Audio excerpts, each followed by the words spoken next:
This episode's brought to you by Firework Freeze 5-Hour Energy. Sip the freeze pop inspired flavor explosion. If you want to get our shows ad-free and our exclusive shows, go to patreon.com/kindafunny.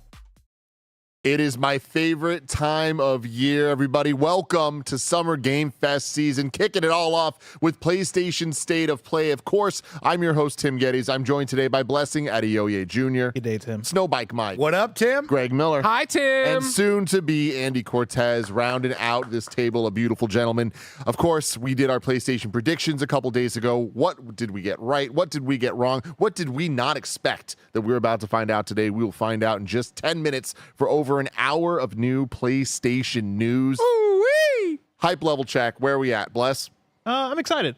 I feel like I was telling Mike about this morning. I feel like we've hit a good cadence of what these June State of Plays tend to look like over the last few years. And I think they've hit a solid, these are good every time now. And so I'm excited to see what they got at this one. Mike? Tim, my hype for the week is through the roof. I am very much at an 11 out of 10. Excited. My expectations for Sony and PlayStation, though, at about an 8 to an 8.5. Ooh. For the ending of, like, when you ask for my review, I want to be right there. That's Okay. my expectations today. Greg? I'm incredibly hyped. I would say 8.5. I just feel like they called the shot so early. They're talking about Wolverine, 60 minutes. They know the expectations. I also think PlayStation understands they need to make waves. I think they need, it has, even though it's not nearly as bad as news as Xbox is bad news, PlayStation needs some wins, and I think hopefully they have the dominoes in a row. Hopefully. Yeah, I am incredibly hyped for this, but kind of to Mike's point, I'm hyped for the week. I'm hyped for the things that I really expect to be here. I just don't know where they're going to be. So I don't know if my excitement should be for this show or the next show, but we're about to find out. We have a chat here from El Capitan saying, I'm very curious as to why Tim seems to believe suddenly Capcom won't be showing almost anything at the State of Play. Sony's Capcom relationship so good the past few years. What do you know, Tim? It's not that I don't think it'll be here. I think it'll be either here or there. And I just think that the last couple Requiem and Onimusha and Pragmata stuff has been at Keighley shows, even though I know that the last couple years, Capcom and PlayStation have had a really good relationship. So it totally could be here. You have to make your bets one place or another, right? Yeah, but what? Are you talking about Onimusha specifically, or even the future beyond that of what Capcom games are coming up? Specifically, I'm talking about Onimusha and Requiem DLC. Those are the two. But do you think this week we could get anything else Capcom?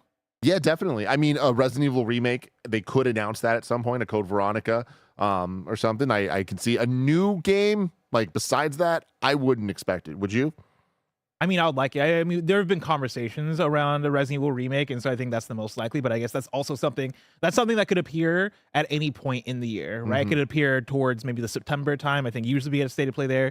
Could be the end of the year, maybe Game Awards thing. But yeah, it's funny. I think now that we're this far into this current gen of Capcom, they've been so on fire with both putting out stuff that we love, but then also finding new things in games like Pragmata, bringing back Onimusha, and then weird things like the strategy game I can never remember the name of, Kunitsugami, Path of the Goddess. Yeah, big dog. I would be pleasantly surprised if we got another one of those, a new IP. Yeah, that would be fun. Andy, what are your hype levels going into this? I'm trying to maintain them. Yeah, because I think I'm getting a little too excited. It's fun, but I love video games, man. I mean, it's our favorite time of the year. Big announcements, hopefully. It is. The surprises. What are the unknowns?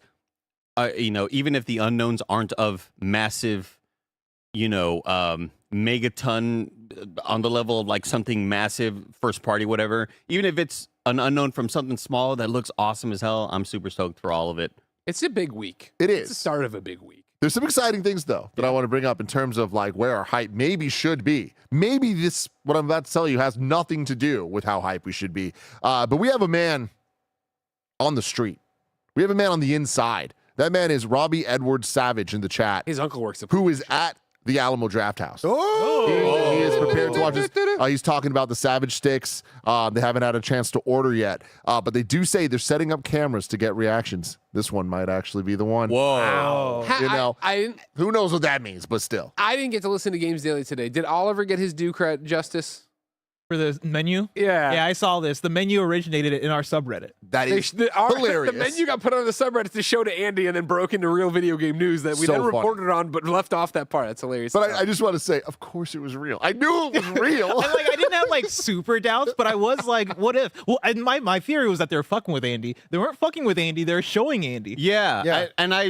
I regret not listening to that Games Daily because I would have said like, no, it's real. like why the fuck was that? He was like Wolverine flavored food. Because I was like, the only reason somebody would care about the menu is if they heard us talking about the menu. They did hear us talking about Yeah. it. Yeah, it all just came together in a way where I was like, wait, Andy said this? But and now my it's real happening? question is, Oliver, why haven't you sent us free gift cards to Alamo Drafthouse, my favorite movie theater in San Francisco?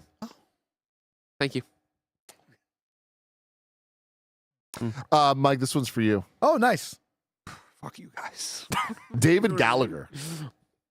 You know David Gallagher, Greg? One of the Gallagher brothers smashes watermelons. You got to have the tarp in the front row. Remember, there's two of them. They're twins. Seventh Heaven, Oh, the dad? Okay. the son. Okay. With Do you the know what I'm youngest son, Simon? Or the older son who was in the horror movie? where on earth is this going? I'm pretty sure it's the older son. Okay. I think I feel like it's so. going to a dark place. I was going to say, do you guys know about the dad from Seventh Heaven? Yeah. Because I'm Yeah, holding no. back. Bad I'm stuff. holding back. I get in trouble anytime I bring it up. I think they just got arrested with weapons.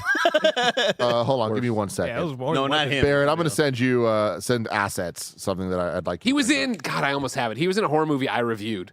Seventh Heaven was just A lot of the show people I in chat saying Riku. David Gallagher is the voice of Riku in Kingdom Hearts. Stop it. And guess who's live streaming right now to live react to the state of play? Does this mean anything? No. He live reacts to things all the time. Okay. But I just want it to be known that the voice actor of That Riku, is Simon. That's the young kid. You don't know shit about fucking. I don't know shit about Seventh Heaven. I'm sorry. Seventh The voice of Heaven. Riku was on When Seventh I Heaven? see their Yeah. smiling faces. Do you know who the voice of Lance Bass is in Kingdom Hearts? Nope, I just ruined that. Okay. I was gonna say I just said that I knew there were backwards. different universes. I didn't know they went to that universe. Did you know Lance Bass is Sephiroth? I didn't know that. Yeah, Lance Bass is Sephiroth, Mike. Yeah, that's crazy. Anyway, we're about to go live very soon hanging out in with the this. NSYNC world. So yeah, I don't A very think this, buttoned up intro. We got all our P's and Q's. Oh man. It's the first one of the summer. We gotta get in the zone here. We're not in mid-season form You yet. know who JC Chazet was? Goofy. My God. So yeah, I don't think that means anything, but it is kind of fun. It is exciting for you just to say that and put it out there. You never know, Tim. Is You right. never know. And I mean, it is crazy. Kingdom Hearts 3 was announced at the PlayStation E3 conference back in 2014, I want to say. Maybe 2013. Yeah, it must have been 13. So who knows? Anything's possible. I don't think so. Everybody's rocking some fun stuff. I mean, Tim, you're rocking Metal Gear t-shirts right Yeah. now. We have Kojima Productions with Bless. Like, who knows what we could have? Of course, Greg rocking the kind of funny Pokemon gear. More importantly, though, I'm rocking something else. Oh, okay. And of course, we have Andy willing it into existence. Yeah, Bloodborne. I got the new 5-hour energy drink. This is not part. I mean, it's part of the sponsorship, and that we're sponsored, so they sent it, but they didn't ask us to put it on camera. But I didn't go to bed till 4 in the morning, so I need Late something. night. So I'm gonna get into these. Can I And tell- they sent little packs. We have so much 5-hour energy, and I started taking them home, and I've been microdosing them. in the Don't morning. microdose. Just Get all 1 that. hour at a Pass time. it over. to Yeah, Tim. I drink 1 hour at a time You guys before the go. gym. Well, good. Yeah, My pre-workout. I do have Well. like throughout the day. He Yeah. stops to take that one. Here, there's one more in the box. I'm too caffeinated. Oh, Oh, yeah. I really wanted to know how this one tasted, so this actually. What are you doing? The freeze pop? Yeah, I want the freeze pop. Firework Freeze, 5-hour energy, cherry, blue, raspberry, lime. And what I like about this is they go, make your own freezer pops. And they send us this little thing and a little koozie for your 5-hour energy. oh my God, that's adorable! That's It's a little baby koozie. And look, it even comes with a little hook to hang it. Oh, It's like put when it you're in there. Oh my God, that's awesome. I like my bandolier more that they sent for my energy officer outfit. but I'm all Yes, you about were it. the energy officer. I Yeah. still am. Still wear the hat all the time. Like, did you hear the thing? I was at a parade, got recognized because of the hat. Really? Yeah? I can't get it. Andy's just so disappointed. Can't All get right, it in Firework there. Freeze. I'm going in. I'm diving in. Make sure you put it in your koozie. Cole had me at the emergency I don't like room how vet you at say 4 that. in the morning. God. Don't talk Really? about anyone's koozie. He's alive. Don't worry. He's fine. Oh, good. Cole's alive, everybody. Good news. So like y'all were watching Seventh Heaven. It was always on after Jessica Biel. Price is Right. I was watching Seventh Heaven as a kid, guys. Wow. Yeah, my Damn. sisters love Seventh 5-hour Heaven. energy, don't miss. Yeah. This has been the new thing of me discovering I really love 5-hour You didn't know. Energy drinks, but 5-hour energy, man. What are the other ones? I can't fit the thing in the koozie. Orange vanilla. Oh, orange vanilla. Shoot. Oh, you're Should've done saying that. it too. Goddamn Sorry. food. I didn't mean to derail, but I wanted to point out that I was tired and needed a 5-hour energy. I get it. That one hits. Andy, I know it's a silly question. What's the chances of getting Bloodborne? Never, ever. Just zero. Oh, Yeah. you giving up on it? Okay. Never, ever, nothing. Okay. Nothing Okay. ever. What Never, about ever. a port of Bloodborne cart? On the PlayStation. They had to rename it, right? You could relay pop. Yeah, it's Nightmare Cart now, right? Nightmare Cart, yeah. But what if they're like, PlayStation sees it? It's like, we like you guys. You know what? And screw Miyazaki. like your style. We're going to give you Bloodborne. You guys got something going on here. Ukulele cart. Like, I mean, the fact that we didn't even get a Demon Souls PC port from PS5 just makes me think that nothing else is ever going to happen. Like, it was right there. Yeah. Why not? Greg, are you doing your normal note taking? I sure will be. Don't worry about that. I'll have you all Fantastic. step. We I'll are have the blog 1 open. minute away from kicking off Summer Game Fest season.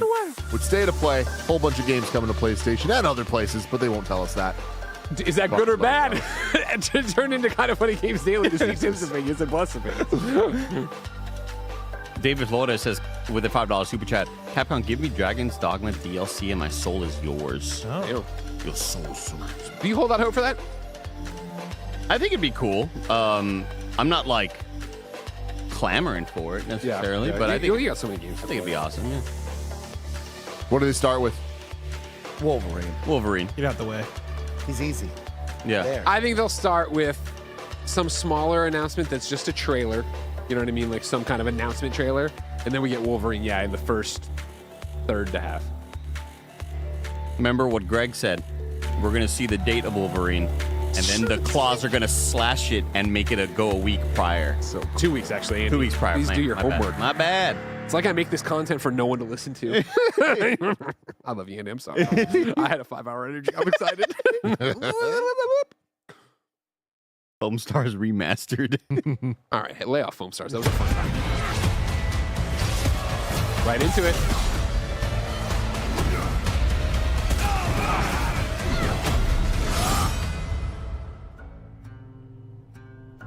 Hi, I'm Marcus Smith, creative director for Marvel's And let's just put it, Wolverine. I'm going to text him right Today, away. we're excited Marcus to looks debut better a every new time, and look I at don't the like game. that. To set the Don't like stage, Wolverine is in a race against time to rescue a group of kidnapped mutants before they're shipped off to parts unknown They spelled kidnap by wrong. cybernetically enhanced mercenaries known as the Reavers.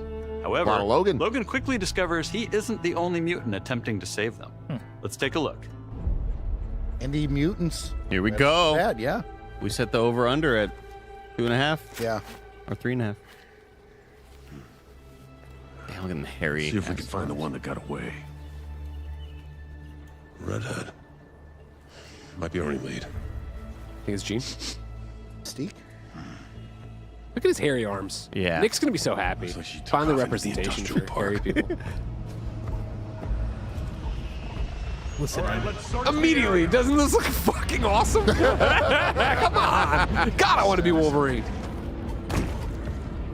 You shaved your beard like him one time. I did, I know. It looks great. He's got little red elbows, too.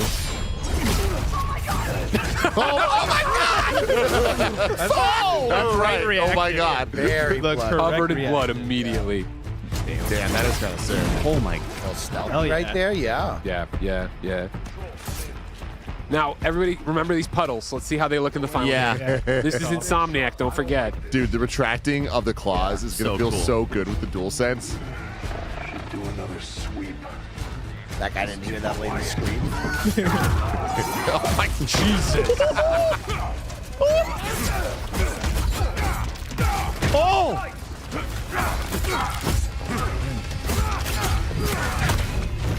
Whoa, the headbutt. Nice.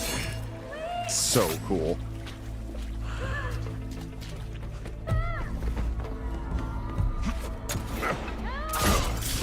Oh shit, that was cool. Trask. It's always this kid. Shut up, basketball boy. Oh, yeah. Yeah.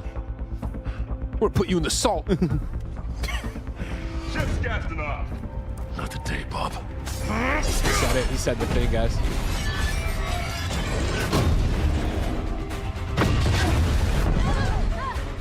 The hell? He just killed all the kids. Skullbuster!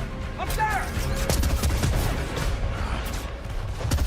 We need backup now! It looked like Deborah Wilson inside the container ship. Do you already know she was in this game? Or am I just joking? Oh my God. I don't think so, bro. Okay, thank you. Who's this? Oh shit! Told you. It's Jesse Faden. I was gonna say Control. Jesse Faden from Control, everybody.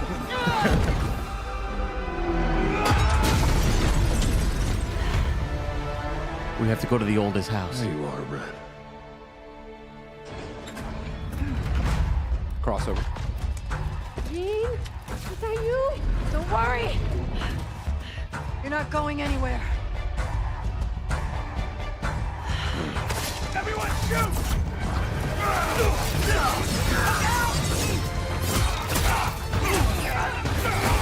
Oh man, his moves from Marvel vs. Capcom. Son of a bitch!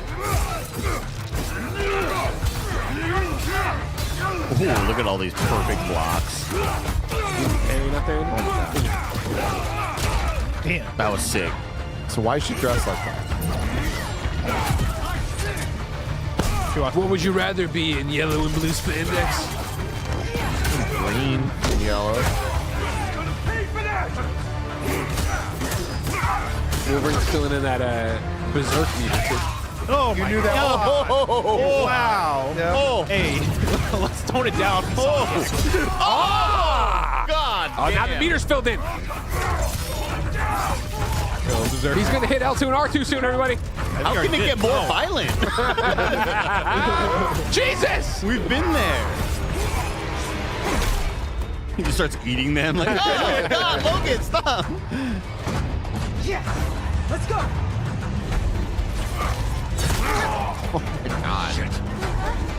That is dumb. Yeah, that's for sure Deborah Wilson. Yeah, that'll work.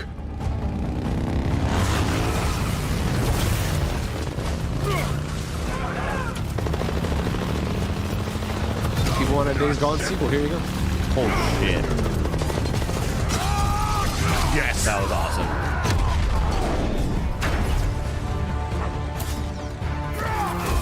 Where are those mutants? Muty scum.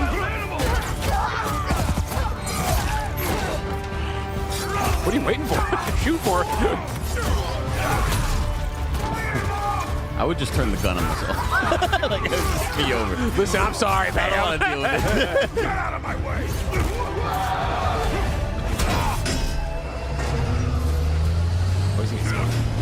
Oh, that was awesome.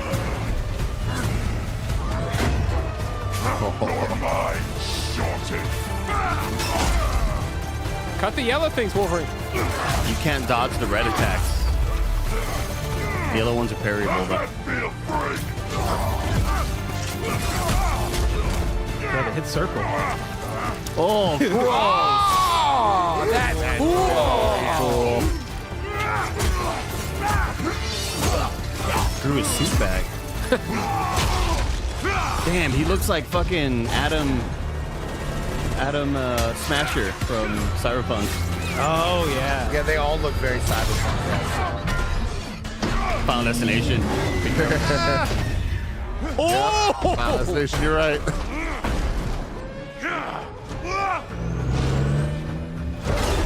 Oh, fuck! Oh, my God. God. That would hurt Andy. Oh shit. I think the DualSense might be like a weapon. Like, you can't have it around children. Stigmata! It's just robot arms still. Why was I programmed to feel pain?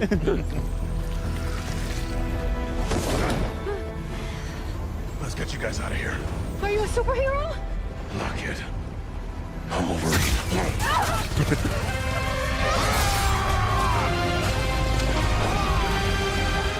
All right, Liam McIntyre, I see you. Fucking All right. Now put up the hell date, yeah. cut it in half. Goosebumps, dude. Look at Wow, that look at that. Damn, he's hairy.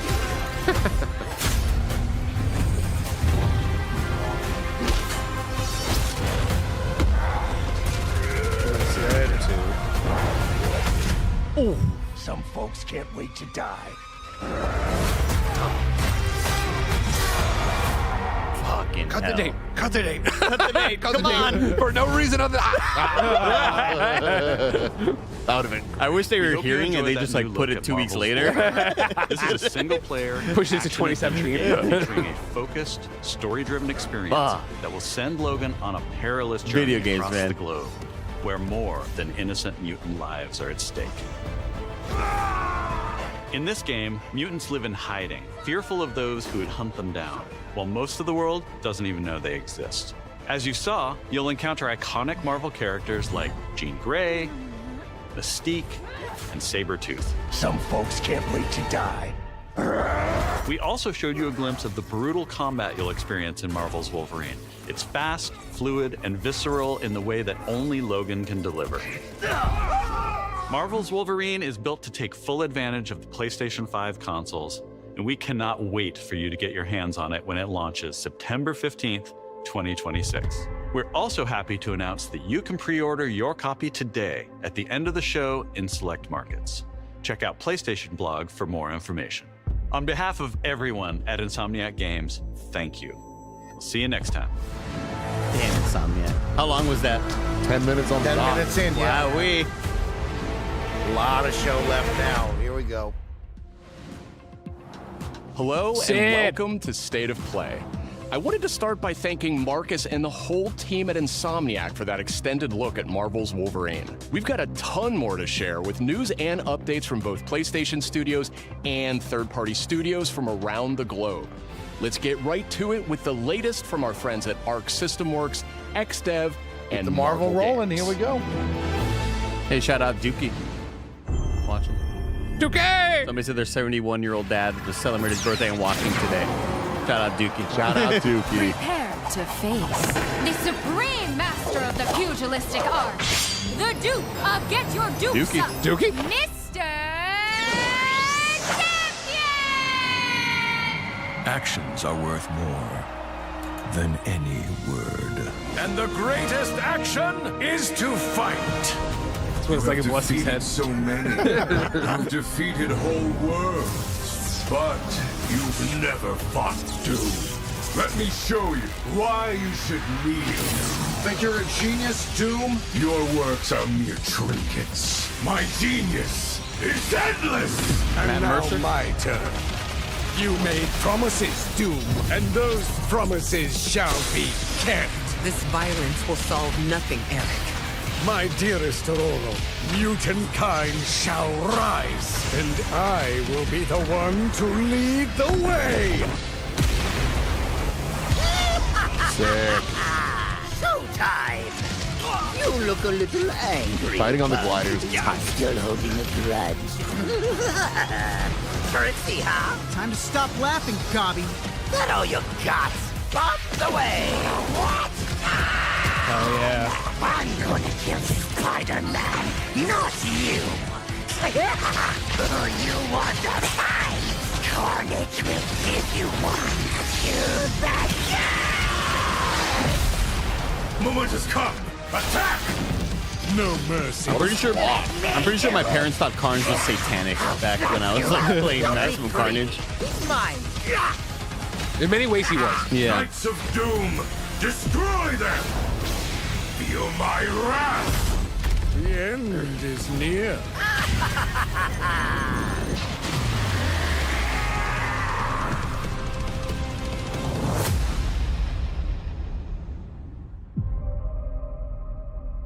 Howard the Duck. Howard the Duck, there he was, man.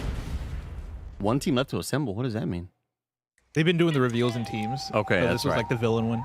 I can say that I played this, everybody. This? Yeah. What is it? Rayman. Yet, Oh! there are some outcomes They're talking about Marvel. that are uncertain. I played that too with you.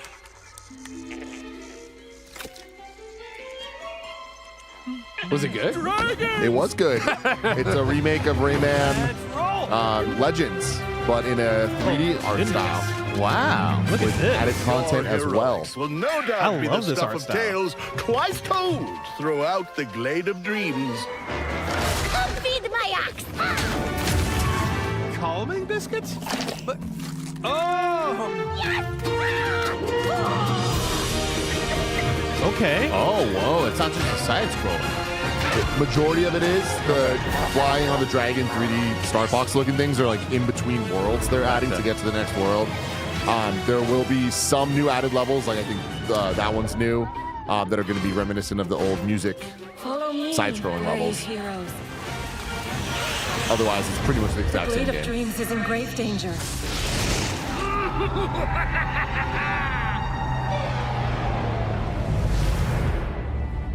It's time I made my mark. It's 4 against 1. You don't stand a chance. Was Rayman talking a whole bunch back in the day? Maybe he stands a little bit of a chance. Robots to the rescue. I am as fast as a falcon! Kick size! For the glade, then. Biggest news for me, the composer's returning, but now he's partnering with Grant Kirkhope. Whoa, shit. That's awesome. That's super cool. I'm here.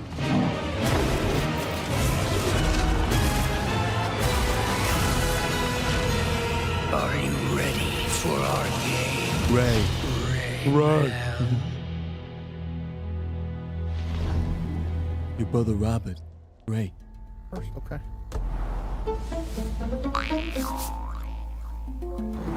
That looks pretty. Yeah, we'll talk more about it on the Gamescast after this. Dave the Dave the Diver. David is always here. David is Dave, always He oh, made a right big here. splash. He's not going anywhere. Indie game of the year. Damn. DLC? Well, hold up. It's like, hold up.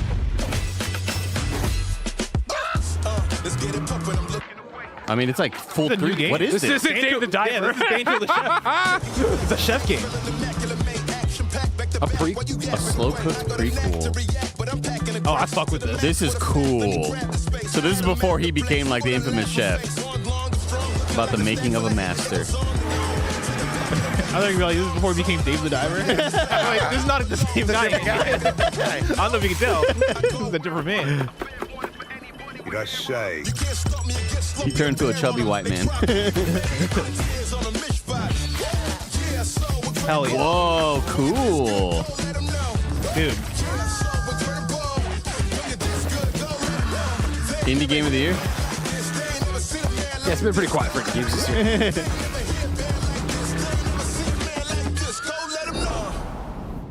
Okay. Hell yes.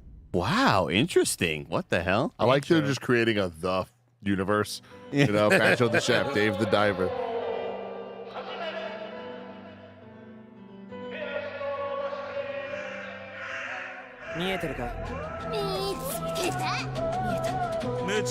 Kitty girl.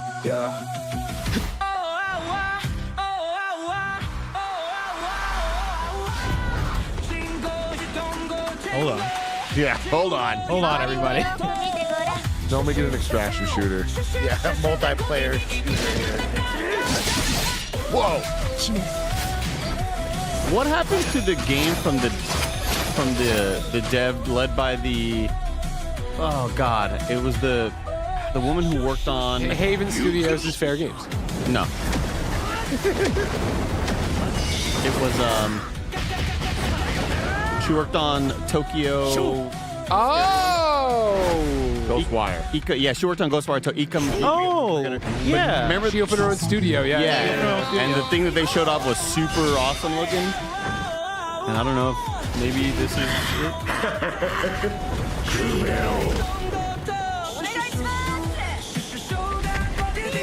That's my problem. I want it to be super. No, you're never. Not in 2026. Everything has to be. I just want to be alone. It's just up to 3-player co-op. That doesn't mean it has to be.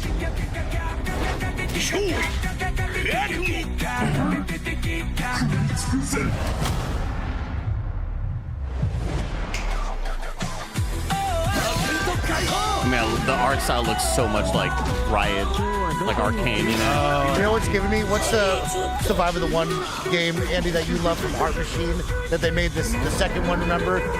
What was that? Solar Ash. No, This is it. no. This is it.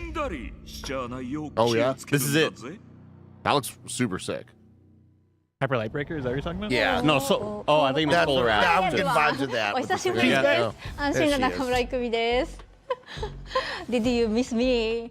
I missed you! と言っっても I deserve 多分 points for that. 私のことを知らない You do, man. 人 You do, が man. Give it a hat. Give it a hat. Give it a hat. けど Yeah. Thank you. KDG Counted Toys Game 見 Show. てねお姉さんです今日皆さんにお届けしたのは妖怪ハンターアクションゲームケムリです舞台はケムリシティこの世とあの世が混ざってるカオスな街をアジアをベースにいろんなカルチャーが入り混じってます煙あるところに妖怪ありという言葉がありましてそれを妖怪ハンターが Say something 見つけ出しますそこで使うのが妖怪ハンターだけが使えるフォックスウィンドウ狐の窓ですこの窓を介してパラノーマル現象や妖怪を見つけ出して That's kinda で cool. 可視化し That's て cool. そこに妖怪をハントするしかし妖怪をただただ集める It's so わけではありません私たちのゲームでは Look at the 妖怪 squash と and stretch on the 契約 Yeah, をしなきゃいけ Holy ません shit. 頂上をまとい道を狩るあなた自身に憑依してもらいますそして憑依した妖怪のパワーを使って憑依アパレルという This か kind っ of こい looks い like a アパレルを playable まと K-pop って Demon ス Hunters, ーパー and パ I'm ワー very で into が that. 強い強い妖怪に挑んでこの世界の謎に近づいていくハンターは種類が3つありまして1つは刀ハンターになりますもう1つは弓ハンター次はシャーマンそこで皆さんお気づきの通りマルチプレイあります仲間と一緒に暴れて死にかけて妖怪ハンターとして一緒にこの煙シティで煙って遊んでいただければ嬉しいです私たちはカオスをお届けして笑いをお届けしたいと思って煙を作ってますあの世に最も近い都市煙シティへようこそと言いたいところですが煙はまだまだ開発中です情報いっぱい落としていきますのでもうとにかく煙の世界をこれから楽しんでくださいレッツ煙煙っていこうシュッシュシュシュッシュシュシュッシュシュカカカカカカ Never change. Hell yeah. 2027. That looks like shit. Okay.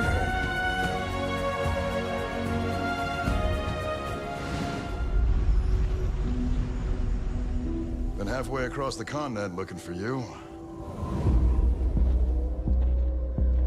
Hard woman to track down.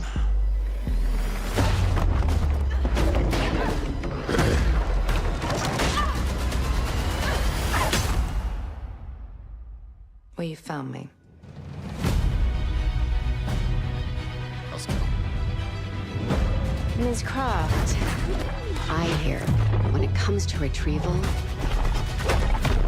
you're the one to hire. This isn't about glory or money or making the world a better place. This is a puzzle. Buried in centuries Dude, it looks of good. silence. This looks awesome. You don't strike me as someone who walks past a locked door without wondering what's behind it. There's a reason I can only trust you with this.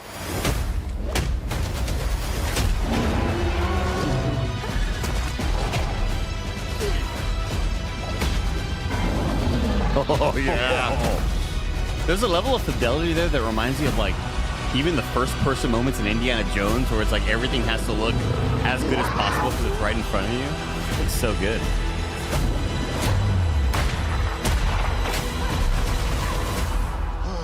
Gotta say, you captured your good side.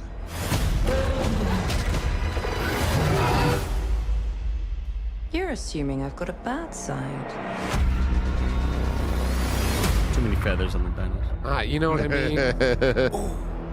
That's a delay? No! Yeah. My fantasy critic! Oh. Looks very good, though. It does. It looks looks awesome. really, Yeah, really yeah. good. Oh, man. February, get and we're adding more games. We're for adding February. more. We always do. I like More fucking feathers. dude. Anisole. What did you like about it? Jurassic Park Survivor. Survivor. Loud. Is that Annapurna? Yeah, I said Annapurna though. I thought that was Saber. You said. Saber is Jurassic Park Survivor. Oh, I think my favorite is the Diplodocus. They're dying. We have to splice their DNA with dinosaurs. To save my father, I had to go infiltrate. I had to make him a dinosaur. Oh shit. Fuck yes. Holy shit, man. If I can do Fuck this. you. Come here, fuck you. Brick to the head.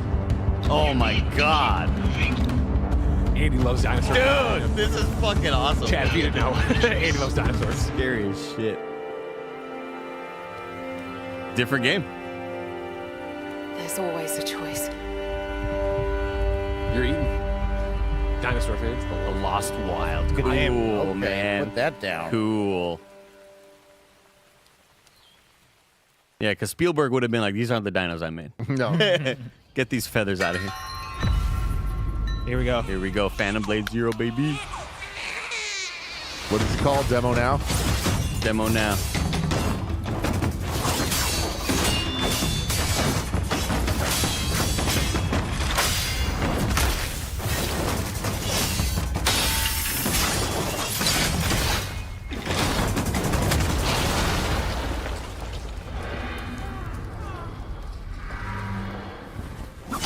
My dad did the same thing.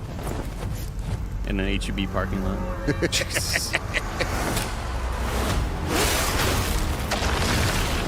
Ew.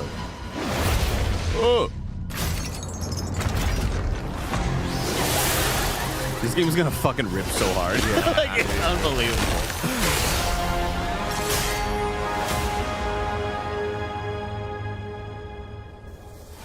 They're so funny. They're What was so that? funny. Why do they Back in do this, early Andy? 2023, S-Game first showed us Phantom Blade Oh, here we go, Zero Kemo. passing No, the no, it's hotel. just an ad. And we knew immediately that Just this telling game you, had deep dive incredible late potential. summer 2026. Enjoy, everybody. Look forward to more details in a gameplay Boo, we and don't like story when We people don't do like this. when We don't they like do this that. shit. No.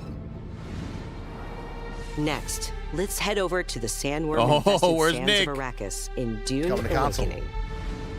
In this open-world survival RPG, you can fully immerse yourself in the world of Dune. Unravel a cinematic story filled with mystery and intrigue, featuring many of the characters from the books and movies. Find the Fremen, wake the sleeper. I forgot, Buzz. Did you get Alone awakened? or with friends, you will explore the I tried, vast but like open everybody world else of is way too far Arrakis ahead of me. I couldn't catch up. and learn to survive and thrive It was fun for the by stream I did, unlocking though. the secrets of the Fremen.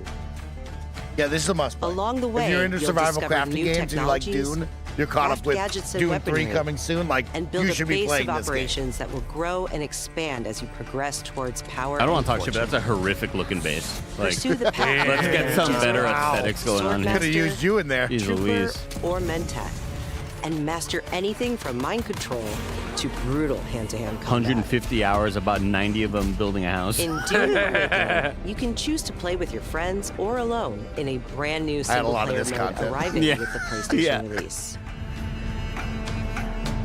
When Mike You was know done and about that, fed Mike? up with it, he was just feeding his bike to the worm. Oh, yeah. No, I was letting the worm come at me Yeah. all the time, bro. Get me worm. Arrakis Dune giveth and Awakening taketh. arrives on PS5 September on September 22nd. 22nd. Nice. There we go. Pre-orders start today.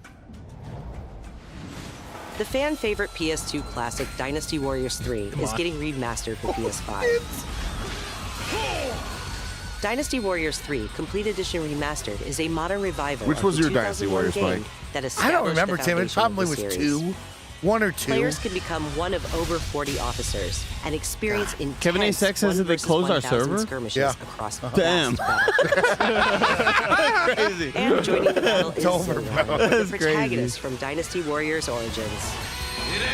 I never thought about going back to Dynasty Warriors, Tim. Like, going way back, like 1, 2, 3, the early ones. It will be cool. I'll give it a try. I like the latest one a lot. Dynasty Warriors 3 Complete Edition Remastered launches later this year. Pre-orders start today. Oh. No rest From for the the wicked. award-winning studio behind the Ori series comes a bold new vision for action RPGs. This is massive. Does No this mean rest it's for the leaving wicked. early access? Deep, Console. brutal Souls-like, built around skill, Probably not. You think so? consequence, and precision combat. Because there's still early access Step games into a on living hand-painted console. world you can explore Yeah. alone, or share with friends in your own persistent realm. A world that evolves even when you're offline. The highly anticipated full 1.0 Oh. release Fuck you. spans everything. Told you, you stupid idiot. Fuck A me. massive world, a deep class and progression system, and hundreds of hours of content, including endgame, all with full crossplay and cross-save. No Rest for the Wicked launches on PS5 this October. Nice. And is available to wishlist now. Game rocks. Up next, let's check in with Capcom for an update on Onimusha, Way of the Sword. Sucks for me for my predictions, but exciting for me for playing this game. You do well to follow his example. When are we getting it? See the appeal, Musashi. September. I'm gonna say February. No. February. Everything goes to February now. Was this the game that in my prediction I said it was either going to be September or January? Andy kept notes. He's checking. Our stenographer, Andy Cortez, is on it. I sense Genma. Prepare yourself. No ordinary Genma can move like that. Can't believe I'm hearing the word Genma on 2026. I doubt this area was designed to welcome visitors. The castle's owner must be terribly cautious. It wasn't one of your predictions for a Summer Game Fest. Oh, sorry. The fool Don't give who points for seeks it. strength Katie, don't give him points for it. rejects the power of the Oni. You shame yourself. You said September release date. Witness my might! If you live by the sword, fighting is everything. So you've lost. Will you swap the sword for a trowel? Like hell That sounds like Christopher Lee. What then? Are you going to start taking human souls? Suck them in. Heal yourself. Souls. Oh, what it takes. Musashi, if that's the path he walks, I will follow. I've chosen to trust Musashi's judgment in all matters. Ori departed. Give me every ounce. This might be August. Power that you have. The way this music's swelling up. Then get going. Man, yes. Onimusha.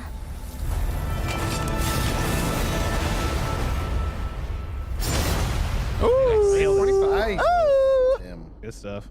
I was wrong show though. Yeah. No points, Katie. Don't give him to him. Oh, I want that lion dog. We can't wait to get our hands on Onimusha, Way of the Sword this September. But you won't have to wait long to try it yourself. Nice. Here's one more update from the Onimusha team. If you can get into our studio and break in, you can play. We've set up traps. By entering, you agree that you might die, but it's You can okay. play it, but you're taking a risk. Very cool. So yeah, this seems to be the demo that we all played. Hell yeah. Today. Sweet. Oh, look at that little guy. Kubi Akari, why not? Ill. Oh no, I don't know. Remember that game Ill though? License to. Hellraiser?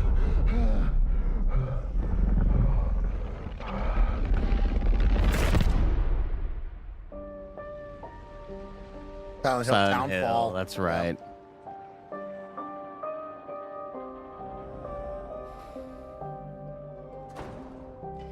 Hey! Who's there? Simon. Are you there?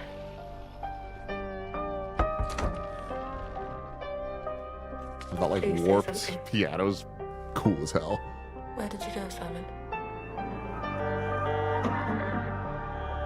Something doesn't feel right.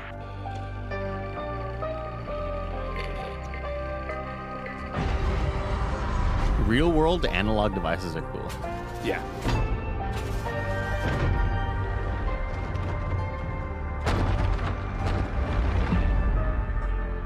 Zoe? I'm sorry, Zoe? What are you doing here?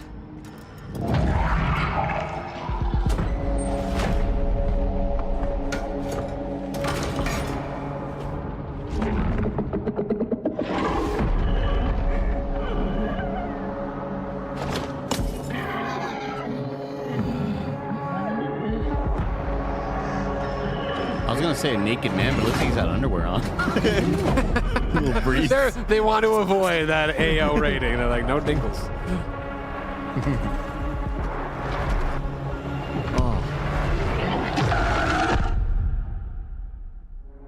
You and Roger gonna tie yourself up? Pumped up about this. Yeah, Roger's probably freaking out. Cool. It's a good tagline. Nice. September. Same little font treatment as F. It looked like a The little target bottom. is the front gate of the capital of our More homeland. Deborah The Federation Wilson. of Central Asia. We will storm from the sea and take the capital back from our enemy. Ace Combat. Ooh. So you're the next one. The one whose rear we'll have to cover? The people left behind back on the continent need something to hold on to. Some sort of symbol that inspires hope. We will be in visual range of the land battleship soon. He's the fastest man on the planet. God damn, dude. What a movie that is. Don't get caught in the jet wing, bro. Wings when you actually need it. All units return to It's not the plane, it's the pilot. I'm pumped up about this game, man. Yeah, that's the problem. That's where the Wings of Thief comes in. Wings of Thief. The legendary savior. Dee Dee wants the legendary savior to get as much publicity as possible. The more exposure, the better. To do with a list of saying Steve. Need the little vocal theme in there. All aircraft, pull out. Sorry, Rex. You stay put, Joker 1. Above you flies the Wings of Thieves. No harm will come to you. It grows on me as a name every single time I hear it. Everyone, hope is within reach. It's Wings of Thieves? Yeah. What, the imposter? Sharing information isn't always about telling people the truth. Hope's all we can offer, right, Joker 1? It's an ambush. Shadows. Just as planned. We dangled the bait and Wings took it. We'll find out soon enough. Would you please? Green light! Defensive maneuver! It's crazy. Yeah. Is it time to run, Ray? Hang on. That looked like a character from Metal Gear. Yeah. You never ran away. Or even Gundam. Here we go, Rex. Come on, Ray. Let's go, Rex. These skies belong to you, Rex. Go take what's yours.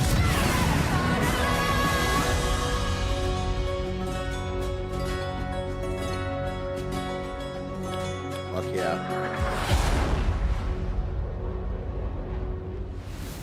皆さんこんにちは。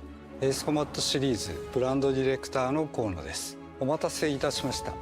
エースコンバット8ウィングスオブシーブの発売日は2026年10月2日。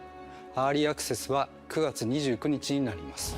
Hey, thank you to Jerry McCoy for 129 months of support. エースコンバット8で直面する出来事を一つ一つのカットに意味を持たせて約2分にギュッと詰め込んでいます。自由自在に空を飛びドッグファイトの興奮を味わいながらドラマティックな英雄体験ができる。他にはないエースコンバットだけの空はもうすぐそこに広がっています。加えてもう一つお伝えしたいことがあります。こちらの映像をご覧ください。 Did you know there are 3 kinds of aces? Fuck. What? 今回エースコンバット8ウィングスオブシーブにはダウンロード版はプレイオーダー特典としてパッケージ版には早期購入特典としてエースコンバット0ザ・ベルカンウォーの移植版がつくことになりました。ぜひ8と世界を同じくするストレンジリアルの世界をもっと深く楽しんでください。お見せした通り発売まではあと少しです。出撃の準備を整えてお待ちください。ありがとうございました。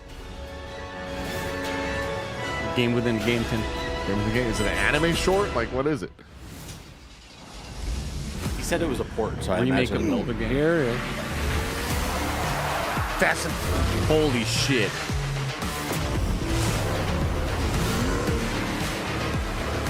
It's got to be faster. What are we doing? happening here, What are we Saber? doing? Saber's doing what you want, Tim. They're giving you what you want, Tim.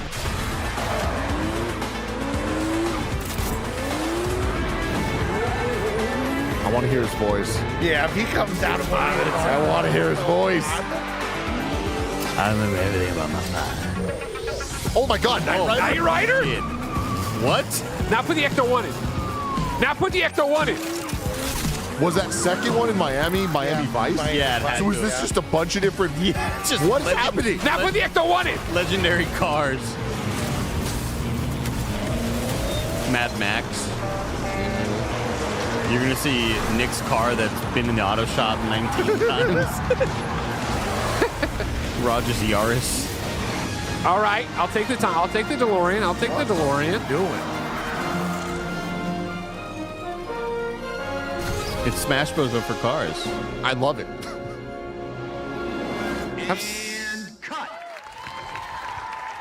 Stuntman. Man, the game. Take. Think we got it. Yep. Role play. No way. It's back. Stuntman Hollywood. Oh my God, That it's is back. Awesome. Incredible idea. That's sick as hell. Dude. Wow. That's awesome. What a great idea. Nice. Wow. One fish powerhouse. There's a wounded man. Nasty injuries. It's like a beast tore him apart. A beast? Out here? Are you drunk or something? Tore him up. Yes. What's up with this VO? Hell yeah, What's up with this VO? Lead in. What's going on? This is still a Stuntman.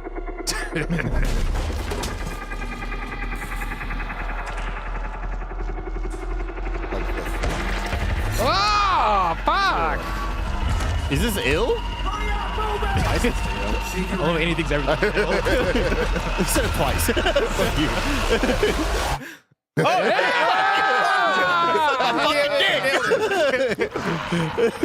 And you're tough.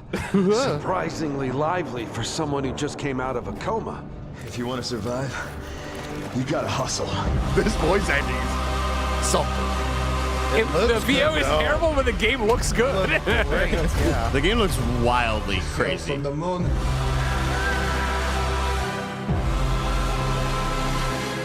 I will help you, but you must not go there.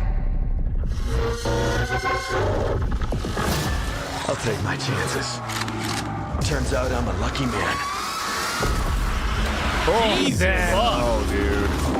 You'll find nothing there Ah! I don't like it. Stop. but death. They punch a baby. Saw that mutant baby. Yeah. You gotta punch the mutant baby. Would you punch a mutant baby? It's actually 45 years old. It's okay. Quiet in there. Holy shit. This looks. It looks awesome. I gotta love it. Really man. good. It's scary as shit looking. Control. Oh, baby. June 30th. Oh, baby. Do you really think it is, Tim? I mean, at this point, I honestly gotta do. Something is coming. I have to go. It felt like an earthquake. House of Leaves chat. But it was just a paperclip. Falling off a desk. The tiniest tremor before the main event. Jesse. I know what they put you through. You never had a chance.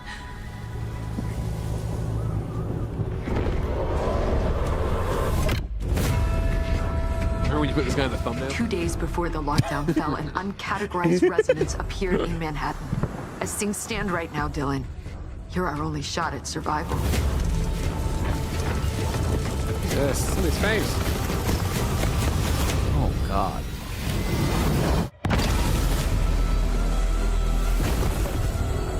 So sick. Whoa. You're not even fucking human.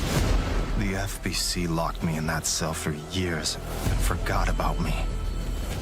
The hiss, it was a way out. People can change. The past doesn't matter. God damn, dude.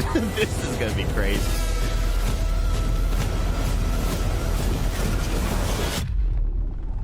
Who are you today? Who are you? Yo, September is busy. Yeah. Onimusha, September 25th. Trying to get out before GTA. Nice. We're gonna have a lot of fun together. I love Remedy.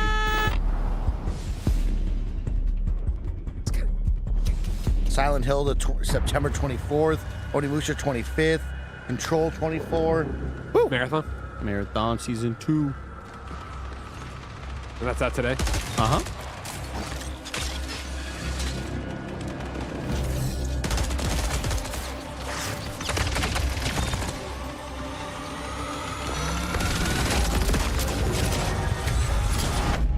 Darkness. This game kicks ass. For those This is a without good video eyes to see. A canvas, blank and vast. Secrets buried in shallow graves.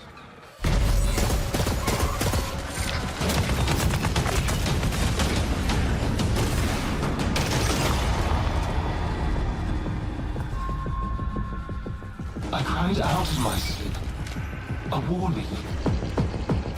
100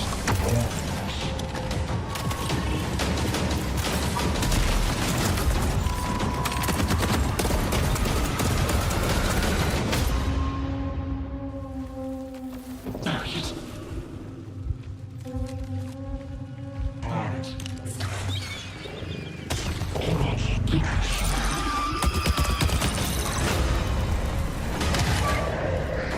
Is this like some PvE shit?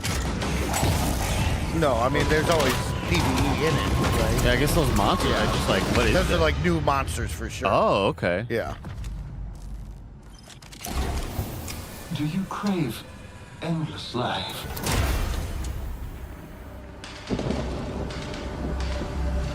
The Night Raid vibe is very cool. Yeah. It's such a shift from what you've already played with all the daytime stuff. Looks fire as hell. This is so cool. The dangerous and cutthroat world of Marathon expands today with its second season, Nightfall. And if you haven't checked out Marathon yet, Bungie announced an open trial period for the launch of Season 2. You'll also be able to pick up Marathon at a discount. That can't make the Now, let's take Destiny a look at what's fans coming happy to soon name to the PlayStation DLC Plus. after a mode in Up first, Destiny. the beloved fantasy world is finally coming to PlayStation for the first time. RuneScape Dragonwilds is an Yeah, open I world liked this survival one. game where you rise from survivor to dragon slayer. Another fun Play survival solo or with crafting game. friends as you explore Ashenfall, a beautiful, dangerous new I keep on getting frontier in updates the about new RuneScape shit they're universe, adding. I want to where hop in power for is this. earned and I every really, action really liked deepens this your one. mastery. With magic at your command, cross deadly terrain, mass forage in seconds, uncover hidden paths, and outmatch brutal monsters. Craft stronger gear, master magic, melee, and ranged combat, and push deeper into uncharted regions of Gielinor. Build a home together, farm the land, and fish the waters. Make it yours. RuneScape Dragonwilds arrives day one on PlayStation Plus later this year. Oh, nice. Next up, here's a preview of games coming to the Classics catalog over the next few months. Hell yeah, In Guitar June, Man. battle colorful enemies with musical instruments in Guitaru Man, one of the most stylish rhythm games from the PS2 era.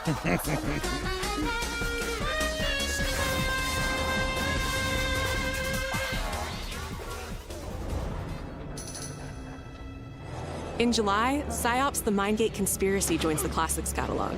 This PS2 action-adventure mixes run-and-gun gameplay with psychic powers.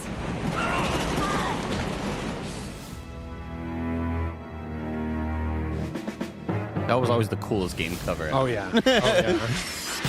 What?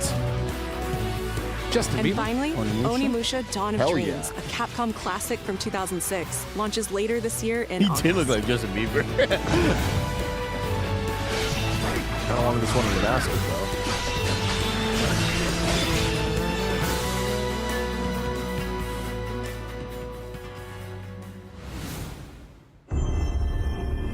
All right, boys. It's time. We got 10 minutes left. They need to come out big. Oh, Fire Sprite. Can't wait to drink Sprite. Yep. Haunted by dark stories. Our goal, confront the evil, corrupting paradise. This is Dead True International. This is the new Until Dawn. give it time for that. Oh, shit. Come on, let's get a photo together. That's a great call. Because this is everything was great on their vacation until. Over! They're rotating on that It's way. Terry. Yeah, fuck it. I'm like Vampire! Baldur's Gate Vampire Man! This is the one time I didn't predict Until Dawn 2. Neil Newbon, there we go. Oh, you two haven't met I kept on yet, wanting to say Neil right? Blomkamp. Sebastian, how about looking out for you? I love his voice so much. Roland, whenever you're ready. This facility has been shut down for decades. That's uninvestigated. That's the guy from We gotta put it more White important. Lotus season 2. Stranger Things. Also has his shirt off with the mullet. Oh No, it's not that guy. Look like him. No. It's not that guy. Everybody's saying it. Yeah. Are you out there? That is him. Yeah, with the bus. Oh, the Red Ranger. Yes. Been having premonitions, guys. I'm telling you. Right. Club Dread vibe. Are they gonna call it Until Dawn? Real. Yeah. The good Janina? Mike. Was that Janina? Grip it tight. No, he's coming! Through there. Take a deep breath. Fuck! Which way? Steady the mind. We're gonna have to jump! There's rocks down there. That girl looks like Moon from Tokon. Yeah. Oh no. Oh! Jump alone! Don't push him. He's back, dude. It is Until Dawn 2. Until Dawn 2, baby! The one time. Holy shit. Everyone can live, everyone can die. Awesome. All right, Fire Sprite. But That's no rad. super massive? No. Well, I mean, no, the PlayStation was the IP. They're busy. They're putting out Space Jam. They love putting out 6.5s and 7s. All right.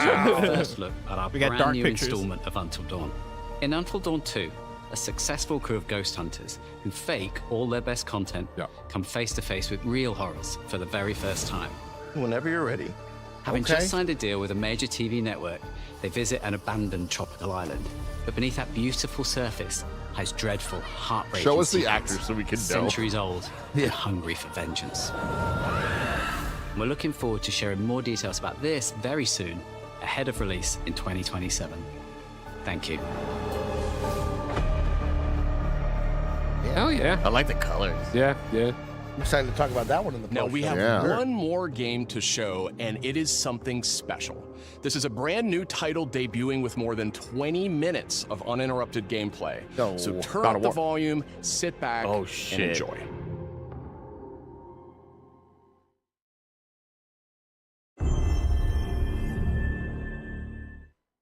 Show us, Corey. Goosebumps, Andy. Show us the way. Dune.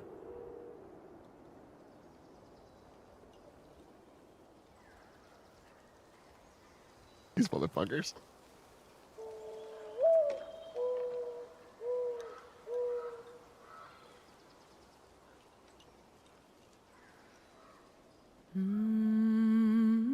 Yeah. Yep. Damn. All right, Corey. What do you got, Corey? Oh, doggy dog.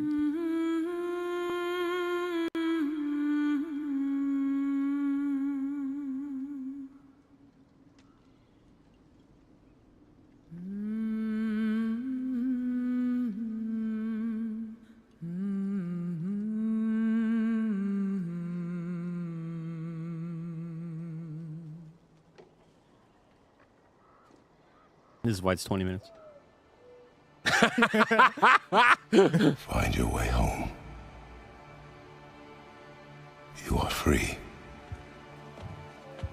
We start where she does.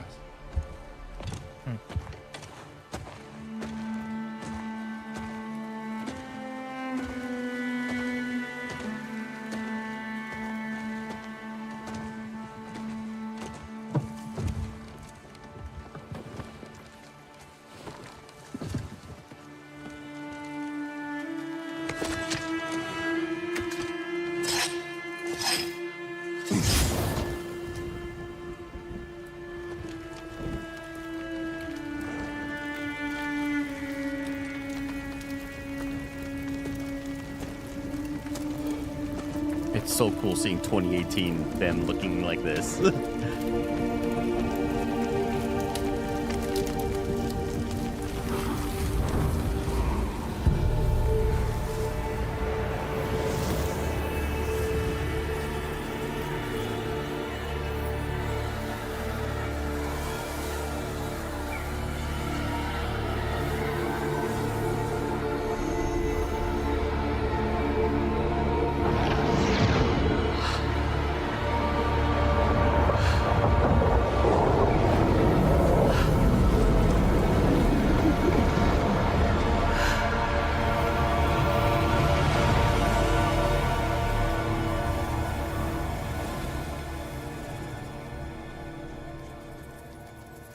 Dead Rain Wolf. Freya. Double wrong. Ah, shit. fuck. Kratos! Oh, immediately so in. Dude, this is fucking sick. Really cool.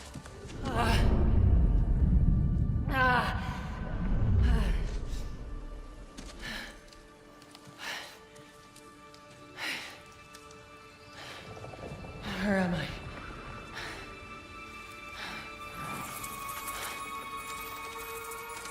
Laufey? Hey, listen.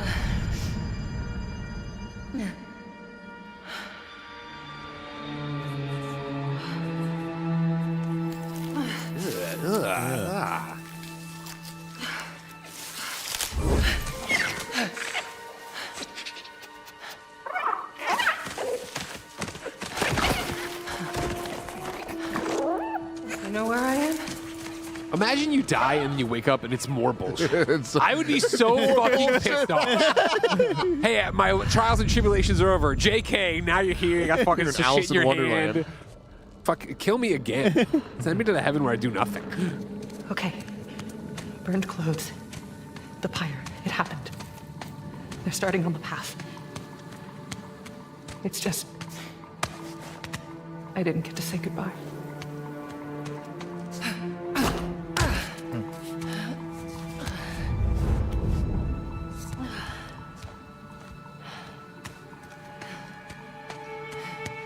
Chat real quick. Who has a spinny double jump? This definitely isn't the light of Alfheim. Whoa. Hi, pleasure to meet you. My name's Jesus. I think you got some things wrong down there. Where is she? Oh, Kana. Kana has a spinny double jump. Mask.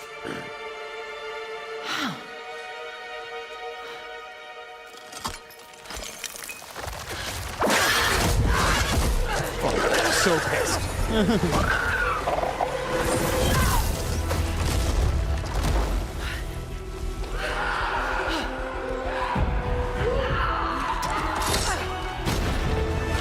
Holy shit. Hell yeah. Oh my god, yeah. Fuck out of here. Oh.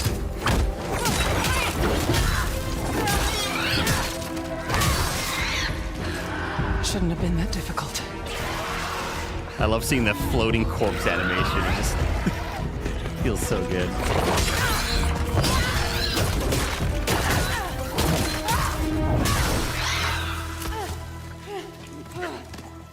Kill it. Yeah. Armor. Good idea.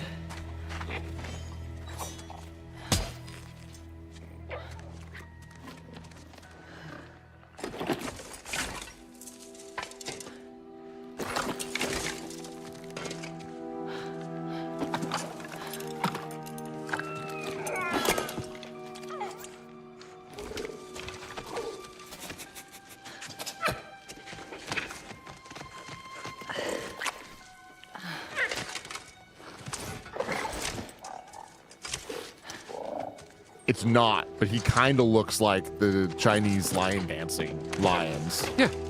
Oh, I can see it. Now, how about a way out?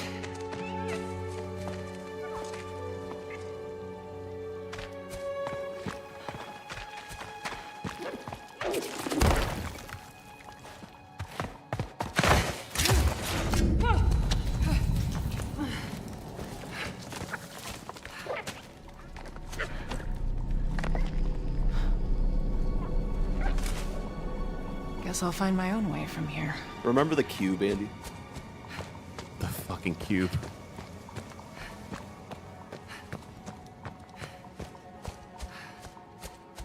That mask. No, it can't be. It's not possible.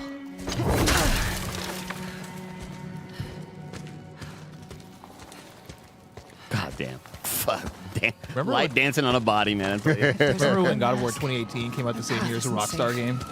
took all the Game of the Year awards. You think this is this year? No. But like, 20 minutes of gameplay. And that's all we've developed. We have this 20-minute vertical slide. She walks out into like the gray box by a thing. Like, this is where we'll put some cool shit for the waterfall. You all liked it enough, we will fund it. Yeah. Kickstart right now on wish list on PlayStation 5.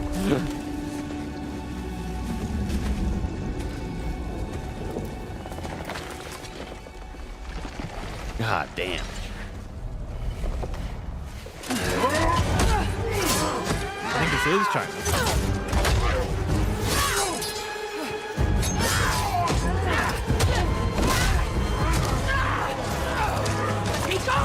Did she come from the Eagle Onslaught? Yeah. The gateway Dude, is closed. cool. Whoa, man, this is awesome.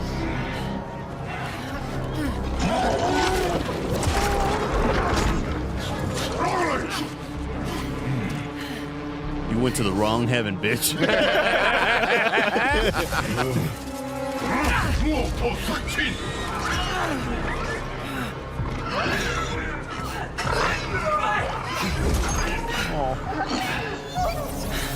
Oh shit. Damn. That creature. Not muzzled. Oh my god. Oh. They're burning all Look at the them. porgs. They're burning all the porgs, Mike. Let him go! The single camera, it's just rocks. Blow it up!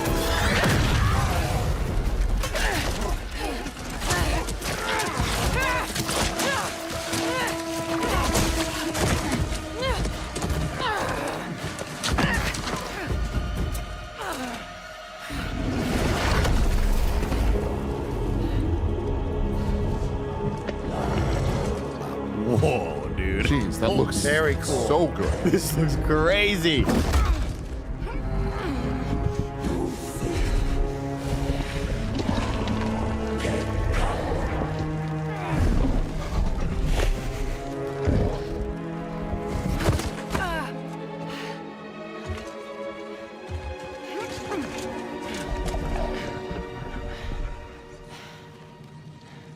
Who's the leader going to be? Who's going to clear through?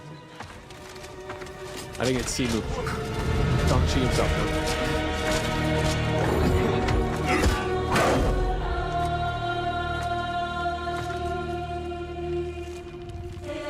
Damn, she's touching that titty. Gotta calm him down.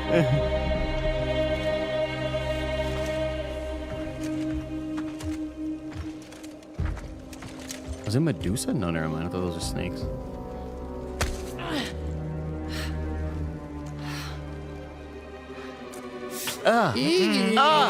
Ow! Had to be done. Another mask.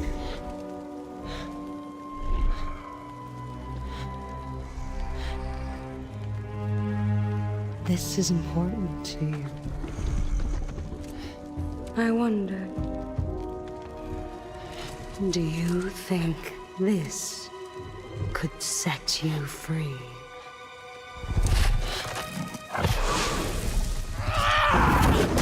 Oh, damn.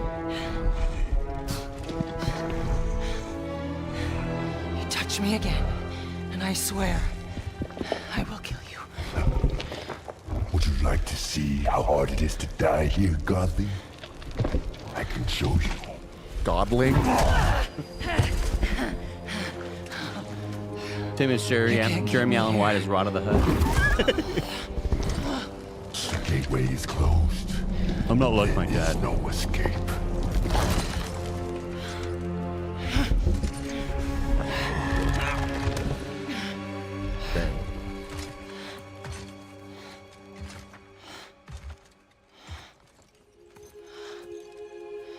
Resisting the truth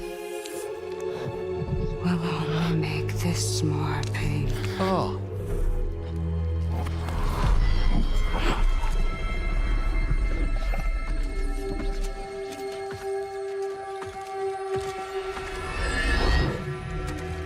Sekmet. No, Betsy.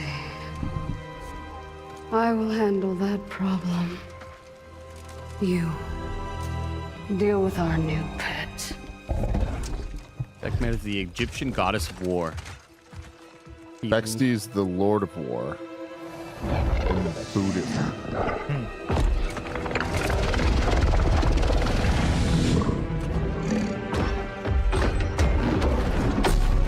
Holy shit, wow.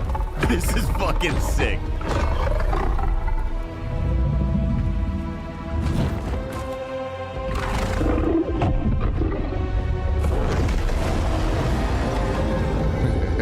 Cory Barlog playing with scale.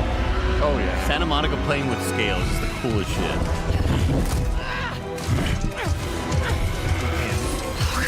Use your katana.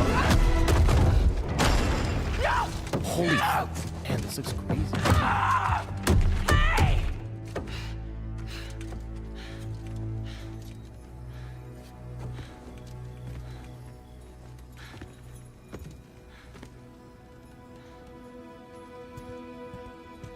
Okay.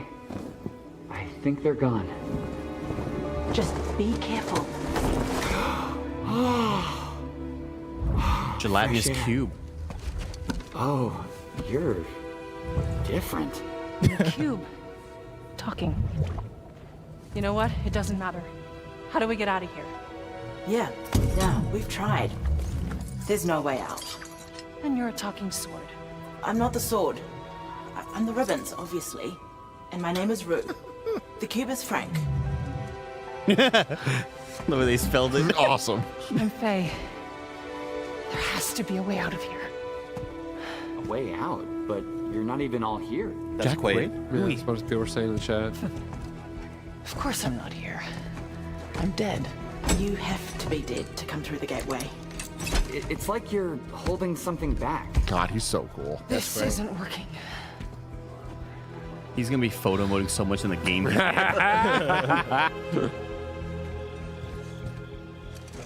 are we anyway? Afterlife of the gods? I call it the Chip everywhere. Vision says, is that Vegeta? Good. Great. So, what's the plan, boss? Not your boss, Frank. That cask. That's why you're trapped. Yeah. Wait, you made that big explosion happen, right? Could you do that again? My magic, it's wrong here. I feel wrong here. You want out, right? I think we all want that. We definitely do. Faye, you need to accept it. All of it. You're dead. How? How do I accept that? Simple. Focus. You're here. Be here.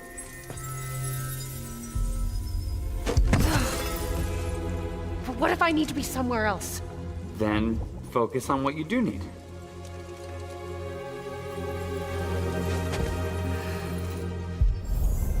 Hey, McCrary, man. Cooking. Find your way home. Hey, that's it.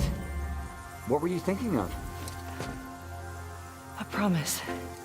Okay, we'll take it. Now let's get out of here. Instant smile. God Here we damn. go. Ready? It's a grand adventure. Holy shit. Great adventure. Wait, not a good idea. Bad idea. It's the God of War theme in there.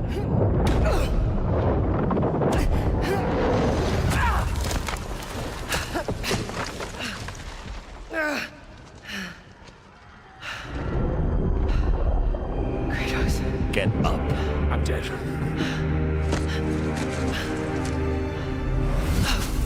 Kratos. Fucking shit, dude.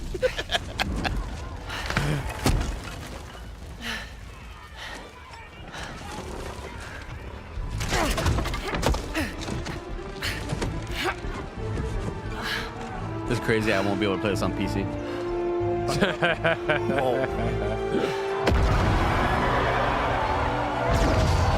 Where's the cube?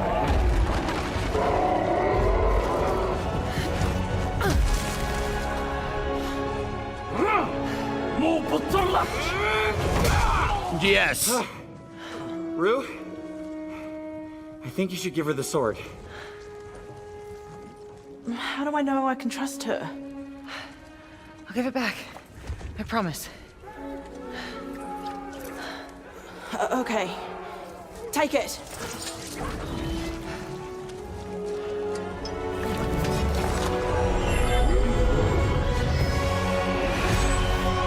Come the fuck on, dude. Video games,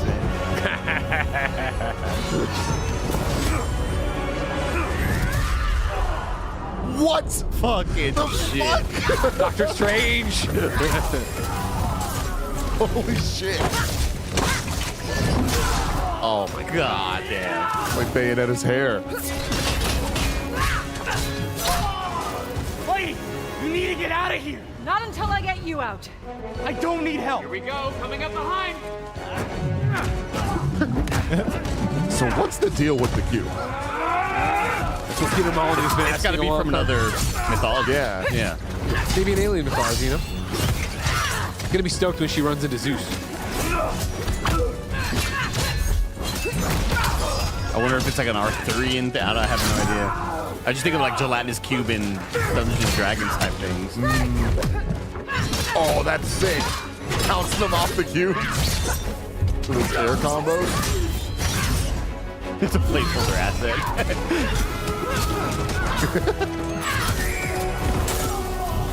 Got an idea on opening that cage.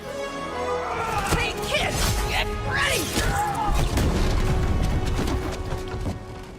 Come on! No! I got a promise to keep. Fine, but lady, that sword, it's more than you think it is.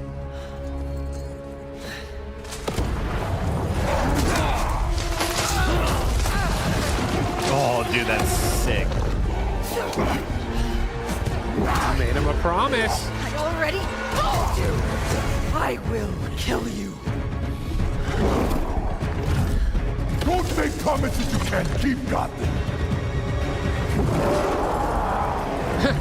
Keep stuff in his eye.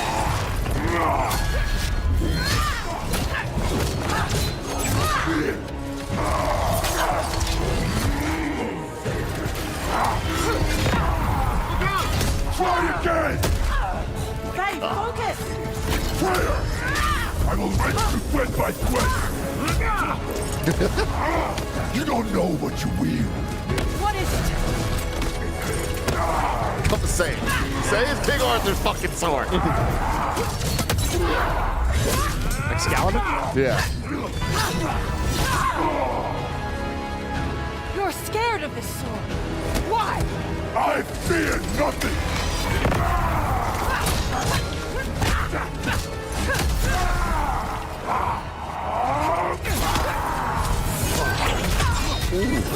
Oh, yes, dude.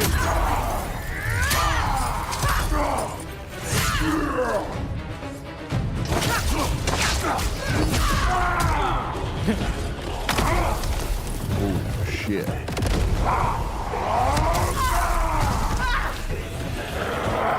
Just give up! I don't give up!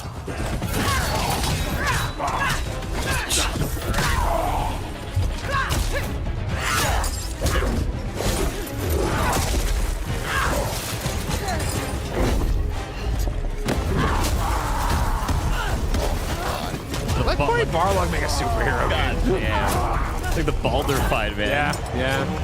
Damn.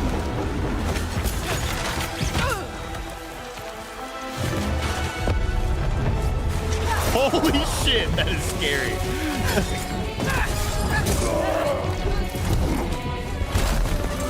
Kill him! Kill him!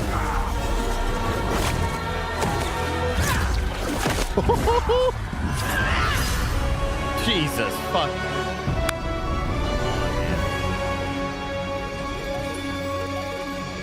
Laufey. I don't know how you pronounce it. Huh? Loufey. Loufey. Loufey. Like the singer. Joey just taught me this today. Oh, really? Wow. Wow.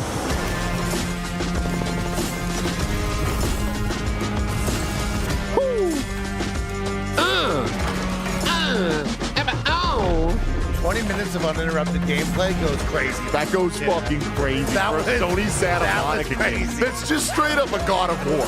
Like, this ain't no spin-off. This is God of War.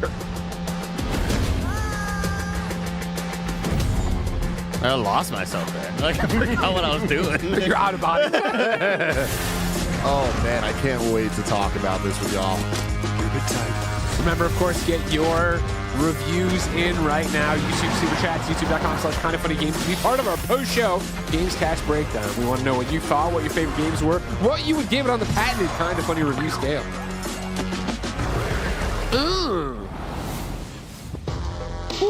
That was the state of play for June 2026. We are about to do our Gamescast, breaking down every single thing we just saw. We will be right back. Remember enjoying those iconic red, white, and blue freezer pops in the summer? Now, imagine that flavor reinvented as an energy shot. Introducing the Firework Freeze 5-Hour Energy Shot, a flavor explosion of sweet cherry, zesty lime, and electric blue raspberry that all comes blasting together for a seriously refreshing shot. Ignite your taste buds with the flavor of the summer. Get a Firework Freeze 5-Hour Energy Shot today. For more information, visit 5hourenergy.com. This episode is brought to you by Reddit. Yeah, how cool is that? We're being sponsored by one of my absolute favorite places on the internet. Reddit is the app for authentic conversations about anything and everything.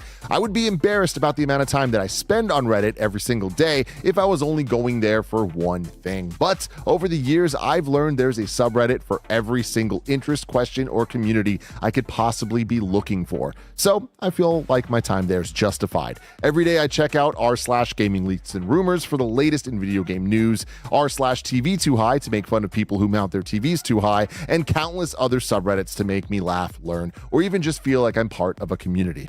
And if you're ever having issues with a game or tech, it's real players sharing real tips, fixes, and discoveries. Reddit is where all the real gamers are. Download the Reddit app and dive into r/gaming leaks and rumors for the latest gaming updates, or our very own r/kinda funny to talk games with the best friends. Download the Reddit app today. This episode's brought to you by Firework Freeze 5-Hour Energy. Sip the freeze pop inspired flavor explosion. If you want to get our shows ad-free and our exclusive shows, go to patreon.com/kinda funny.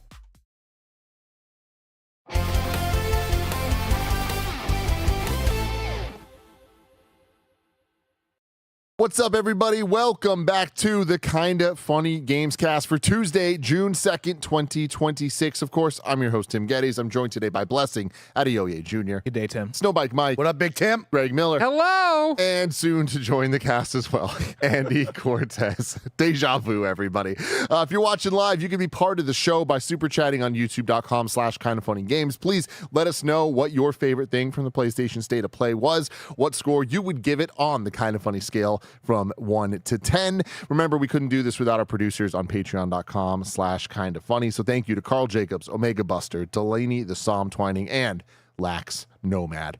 For now, let's begin with topic of the show. State of Play. It just happened. We're going to go around the table, give our thoughts and score on the Kinda Funny scale. Greg Miller, let's start with you. Oh, man. Thank you for kicking it right to me. I appreciate that. I came in with expectations of an 8.5.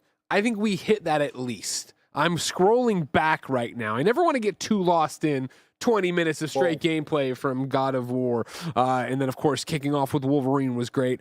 I feel like as I'm scrolling back and looking through all the different titles, I feel like, I'm going to stick with an 8.5. Great. I think it was a great show. I think we were well beyond good. I don't think we hit amazing. I do think, obviously, God of War looked amazing. I do think Wolverine obviously looked amazing. And then in the set, we get a bunch of good stuff, but not as much where I'm like, oh my God, I can't believe it. Or like the reactions, the breakouts, the craziness of it. So I'm going to stick 8.5. Great.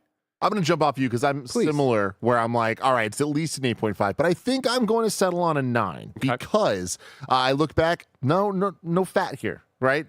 We didn't get stuck in a 15-minute, here's a bunch of anime games like segment that we normally do for states of plays, right? I feel like a lot of the answers that I was looking for were here, getting an Onimusha release date, including a bunch of other release dates for games coming to September. Lots of dates in this state of play. The fun announcement of Stuntman Hollywood. That is the out of nowhere. We could have never predicted that, but that looks cool. We're getting a dinosaur game, The Lost Wild. Like, that's a fun one too. Like, I like that this was a good mix of new announcements for games, answering questions we've had for games in the past, and really, really impressive showings. I mean, we got Until Dawn, right? Like, that's a very exciting announcement we've been looking for a long time. It looks very good. But of course, starting Wolverine, ending God of War, it's like, what more could we really be asking for here? And especially knowing that we have Summer Game Fest in a couple days, that I'm sure we'll get even more PlayStation goodness. I'm very, very happy with this, and I think the biggest dud for me was Phantom Blade Zero. Just being like, hey, come back later. Bless. Yeah, I'm surprised. I thought I was going to be on the lower end, but I'm right there with you. I'm at an 8.5 for this. I thought it was great. I thought parts of it were fantastic. I thought parts of it felt a little boring, not in the sense that anything here was a dud, but in the sense that most of this felt so predictable. And part of that is, I think, myself, Blessing, coming into this, watching this, and like knowing too much, not necessarily knowing spoilers or leaks or whatever, but like, we talk about this stuff every day. And if you're to tell me, hey, put together what you think a PlayStation State of Play could be, I could put together this exact show. I think parts of that were, I wanted more surprises from games that I wasn't expecting. A lot of what we got here were updates, right? We've seen Ill before. We've seen Marathon before. We've seen Onimusha before. We've seen No Rest for the Wicked. We've seen what a Dynasty Warriors game is, right? We've seen Dune Awakening. We've seen Phantom Blade Zero. We've seen Tomb Raider Legacy of Atlantis. I think part of me would have loved to see more new, unexpected things, but Wolverine had a strong showing. God of War, Laufey, however we're pronouncing it, had a strong showing. Joey Noel says Laufey. Laufey. That's how you pronounce this. Laufey. Gotcha. Yeah, there's nothing really bad I can say about this State of Play other than like Until Dawn too. I'm just saying, like, as we talk about things that are like, sure, stood out, and we're like, hell yeah. Yeah, but yeah, like I think it for me, it is more so me myself being like, yeah, nothing really hit me crazy. Were you amazed? It was good though. Yeah, it was great. Yeah. Mike. Yeah, Tim, I wrote down in my notes, I'm a 7.5 to 8.5 right now, kind of wrestling with that emotion, but I think I'm going to settle in on this was a great show. I think it was really good, but of course, when you're coming hot off of 20 minutes of uninterrupted gameplay of Sony Santa Monica, the ultimate cinematic action game, like, it's like, oh shit, this is so good, and I'm very high. I am actually a little bit more on the side of like, I wanted to see more Sony first party, right? That was the question me and Bless kind of talked about during Games Daily today with the big headline, right? And where we are in the console life cycle now, knowing like, hey, these games take a long time for Sony to make. And when you drop one, a Ghost Yote in particular, right? That's recent. Now that team takes a long time to make their next game, right? And so you have some of these gaps where it's like, man, I want more Sony first party. And when I look back at my notes, I have about 4 that I circled that are like Sony true first party. And I think, Until Dawn and Marathon being 2 out of the 4 there, it's like not the biggest hype, but I think this was a really great show. There was definitely, I agree with Bless, there was moments where I was more down than up, but I think I walk away going, man, games are awesome, and there's a lot of great games coming our way. September is going to be absolutely jam-packed.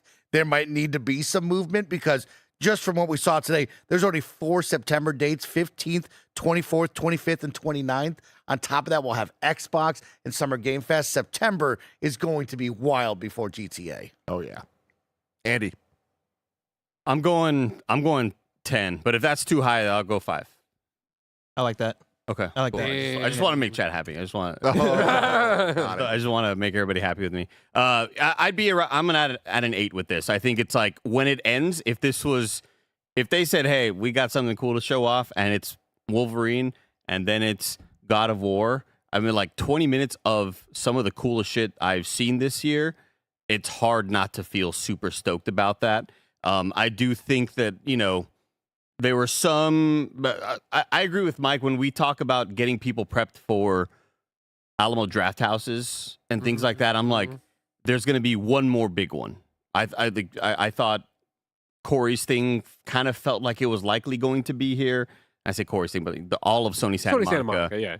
But I really thought that we would also get Intergalactic. I thought that would be like one more big announcement for something where they are recording people's reactions in movie theaters around the country.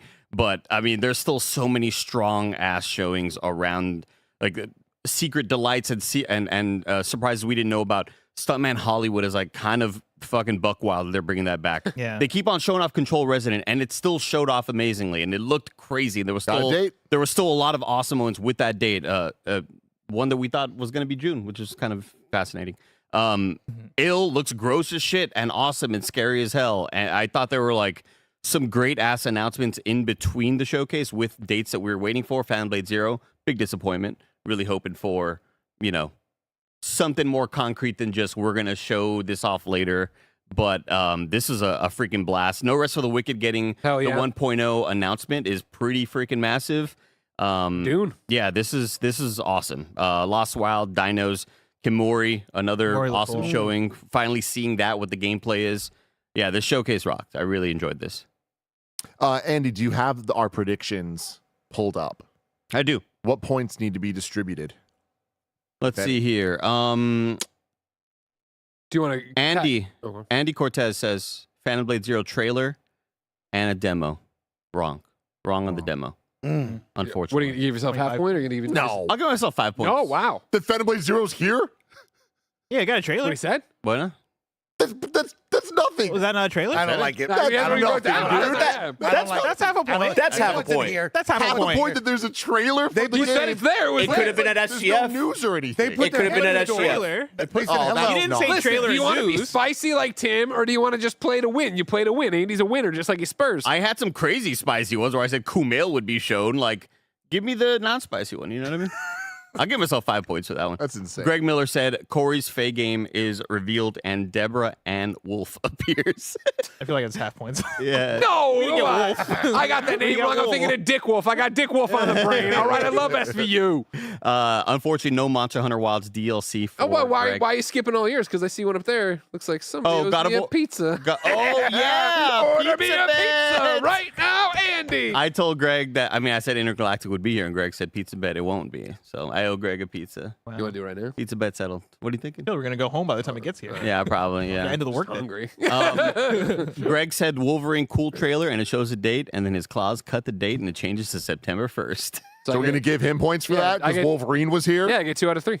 Well, no, because they told us Wolverine was insane, here. You guys. 66 They didn't tell us Phantom Blade Zero is going to be here.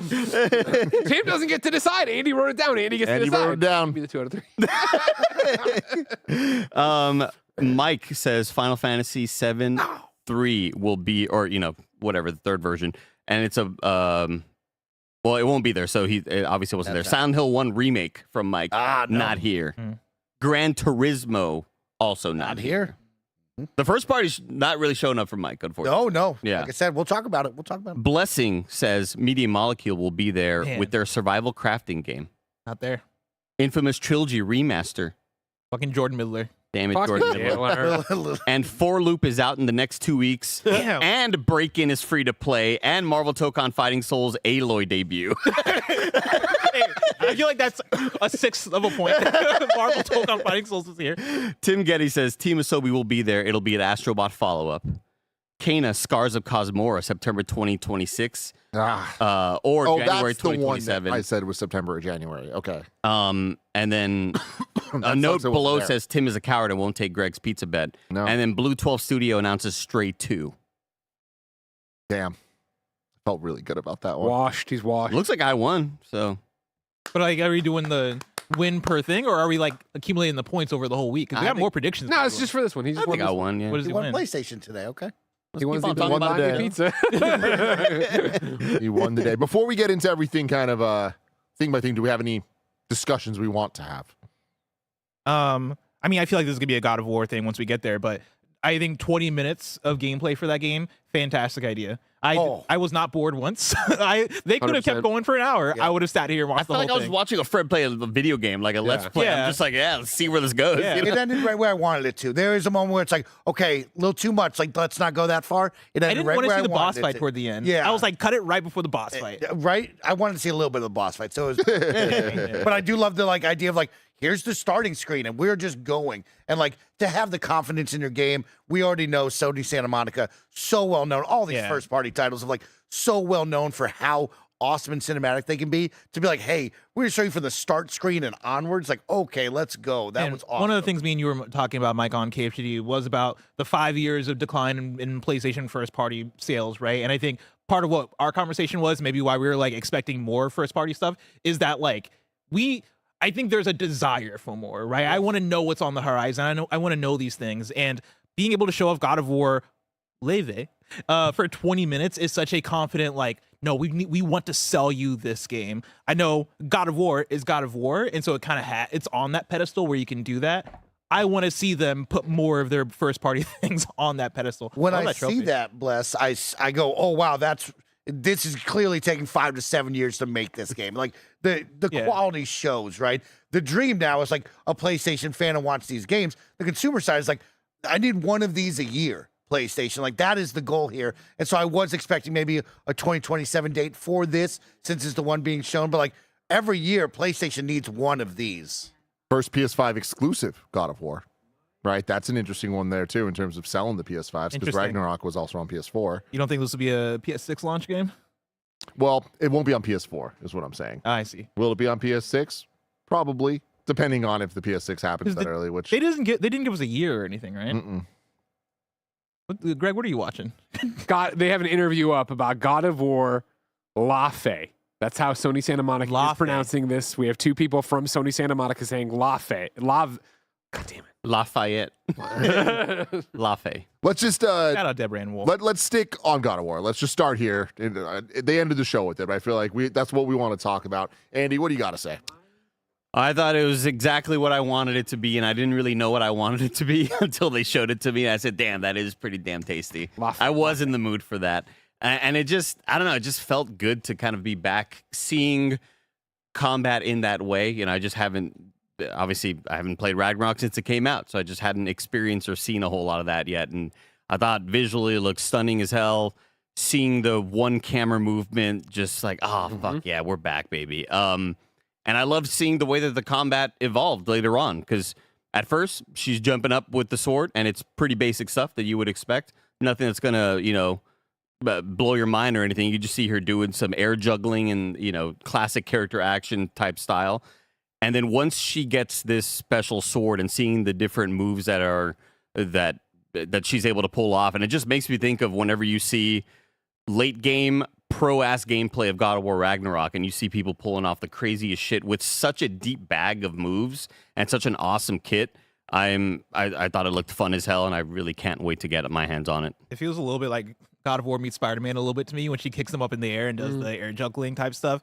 It looks cool. God of War combat has always been a little bit of a love-hate relationship, more love than hate, but like, for me, God of War Ragnarok's combat finally shined for me personally when we got to Valhalla, and I got to experience that roguelite, upgrade this, now use the spear in this specific way, and I'm like, oh snap, I understand the vision. This actually works really well. I want to see how they translate a lot of what they were able to learn in the last two God of Wars into this God of War's gameplay, but I'm loving what I'm seeing. I think the story here has me so interested. I love the character interactions. I love her talking to the gelatinous cube in that back and forth. I love where we're at setting wise and where it seems like we're going, because you're seeing hints and nods and stuff to different mythologies, like explicit references to different mythologies. And so that has me excited to see, all right, are we really going to these places? Are we exploring these places? Are we fighting characters that are from all these places? What's up with the sword? What's the secret here? Is it Excalibur? Like, so many good questions are raised by this 20 minutes of gameplay, and I think that's where you want the audience to be at after watching this first video. You want them wondering and asking these questions over the course of the next year or two while we're waiting for this game. Are they all dead? Are we going to different mythologies, or are the mythologies dying and they're coming here? We're all going to one heaven. So from I'm reading here right now from the blog, we're talking about the Everyone. The Everyone is the birthplace and endpoint to which all magic returns, a transcendent realm above those we've come to know, a location in which gods and creatures from different mythologies come together and not always in harmonious coexistence. So again, I think it's that everybody comes up here. This is at the pyramid top of all the religions going down, right? I think that's so sick. And yeah, this far surpassed what I expected from whatever this game was going to be. I was excited based on all the rumors, and you got me hella hyped thinking about a more 3D Hades. Like, that's so cool. But this just being the next God of War with the single camera follow and just the way that they're presenting this, I'm like, I I could not be more excited for this. Barrett. People are already saying a particular god, but someone she'll probably run into is everybody that Kratos killed in the original trilogy. Yeah, when we were watching, I was like, I can't wait for her to meet Zeus. Yeah, that's amazing. That's so sick. Zeus and everybody that knew who Kratos was back in the day, which makes more sense of why they would bring back the old games for the remakes that we'll get in probably 8 years at this point. God, it's just like, you know what? It's just like when The Rock went to jail in Fast and Furious, and now he's got another, like, hey, you put me in here, Rock, Yeah. And then one guy's like, I've been waiting for this. He goes, keep waiting, bitch. And he punches him. God, man, it's just like that. We were talking a lot in there about the cube and what was going on there. The official blog breaks it down like this. Frank, played by Jack Quaid, is a curious cosmic cube with an earnest disposition. He will do whatever it takes to protect his friends and the creatures of the Everywen. So again, what is this cosmic cube? We'll find out more as we go. And then Rue, played by Perlina Lau, is the enchanted ribbon guardian tasked with keeping the devastatingly powerful sword in her care from falling into the wrong hands. Later on in the blog, it talks about this. As the previous owner of the Leviathan axe, Faye is no stranger to legendary weapons. Upon her arrival in the Everywen, she earns the trust of the sword's guardian Rue, enough to use the blade in their fight to escape imprisonment. Of course, then she's also wielding her golden hand. As the golden hand... Awesome. the most powerful protector of the giants, Faye wielded fearsome powers, including the ability to manipulate souls. For audio listeners, we just laughed right now because Jack Quaid is in a mocap suit, but surrounded by a big old PVC pipe cube. That's so good. I love the idea of... obviously, in this little fight, we saw a lot of different co-op, tag team sort of power-up moves happening. And I don't know if Jack's going to be along with you for the whole journey. But I think it'd be really neat to kind of have that be a gimmick of you still have your movesets that you've been evolving, but now we're in a new zone and there's kind of a new homie who's maybe a gelatinous sphere. and they have and they have different things and they have different ways to kind of like team up with you. I think that could be a really neat dynamic. Mike, what does this do for you? Yeah, I mean, it's fantastic. It's very by the book. This is exactly what I expected out of a Sony Santa Monica game. This is very much following the playbook that we already have, which is high-intensity action, awesome cinematics, incredible look to the gameplay, and all the character designs. I love where we're at with the afterlife of the gods. I think that's really, really cool. You have your fun party members that are going to say fun quips. They're going to be in the background fighting while you fight. But, like, this is exactly right down the book of what I wanted and what I expected, right? I'm not leaving this going, oh my God, but I am leaving this going like, that looks really cool. I can't wait to play it.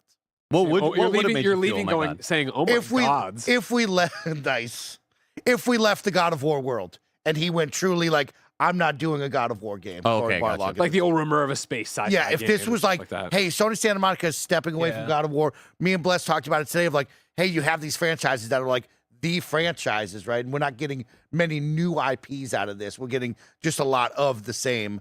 And I'm not mad at that, right? I want to play this. Yeah, where are we at now? Do we believe that, like, okay, this is what Sony Santa Monica is only doing between this and the remix? I know there's the reports before of, oh, they're working on a new thing.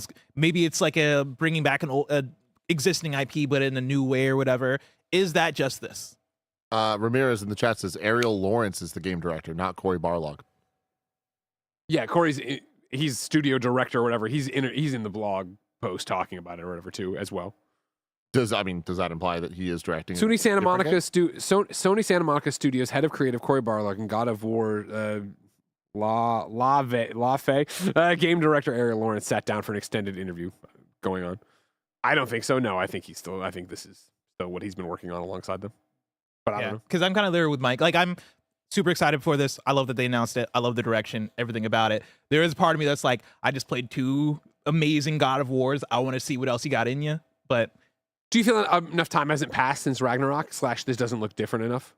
Yeah, a little bit of that. I mean, like, yeah, I think that's what it is. I'm juiced to see whatever anybody super creative and awesome wants to make.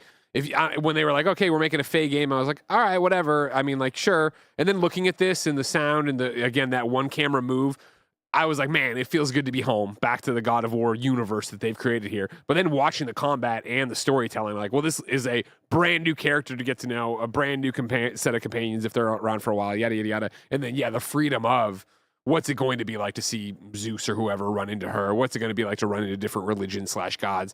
That gets me excited enough where I look at it, I'm like, clearly God of War, right? And even in the blog post, I liked this when they started. They go, intimate, brutal combat, exploration of a rich, beautiful world, story at its heart. Right from the start, we knew Laufey needed to contain all the core elements that define a God of War game. And breaking it down like that, I'm like, yeah, and I love all three of those fucking things. So let's go. I'm ready to ride. Yeah, it's the best case scenario for me. It's like new IP are great, but a known IP that I love, I'm like, I want more of it. And we don't get that much of this. So I like how different this looks, and I think this was an incredibly strong showing of the confidence of just, hey, first 20 minutes, we're hitting start from new game, and we're seeing, obviously, a lot of that's going to be cinematics, but we know how these games go, and I feel like in this 20 minutes, we've learned so much about how similar this is to the previous two, but also how different it is in terms of the action and goofiness even, although the first two had goofiness, but the cube, I think, is going to add a lot of fun to all of this, so very, very hyped on it. It's like so rad. Let's start at the beginning then. Wolverine. We saw Jean Grey. We saw Mystique again.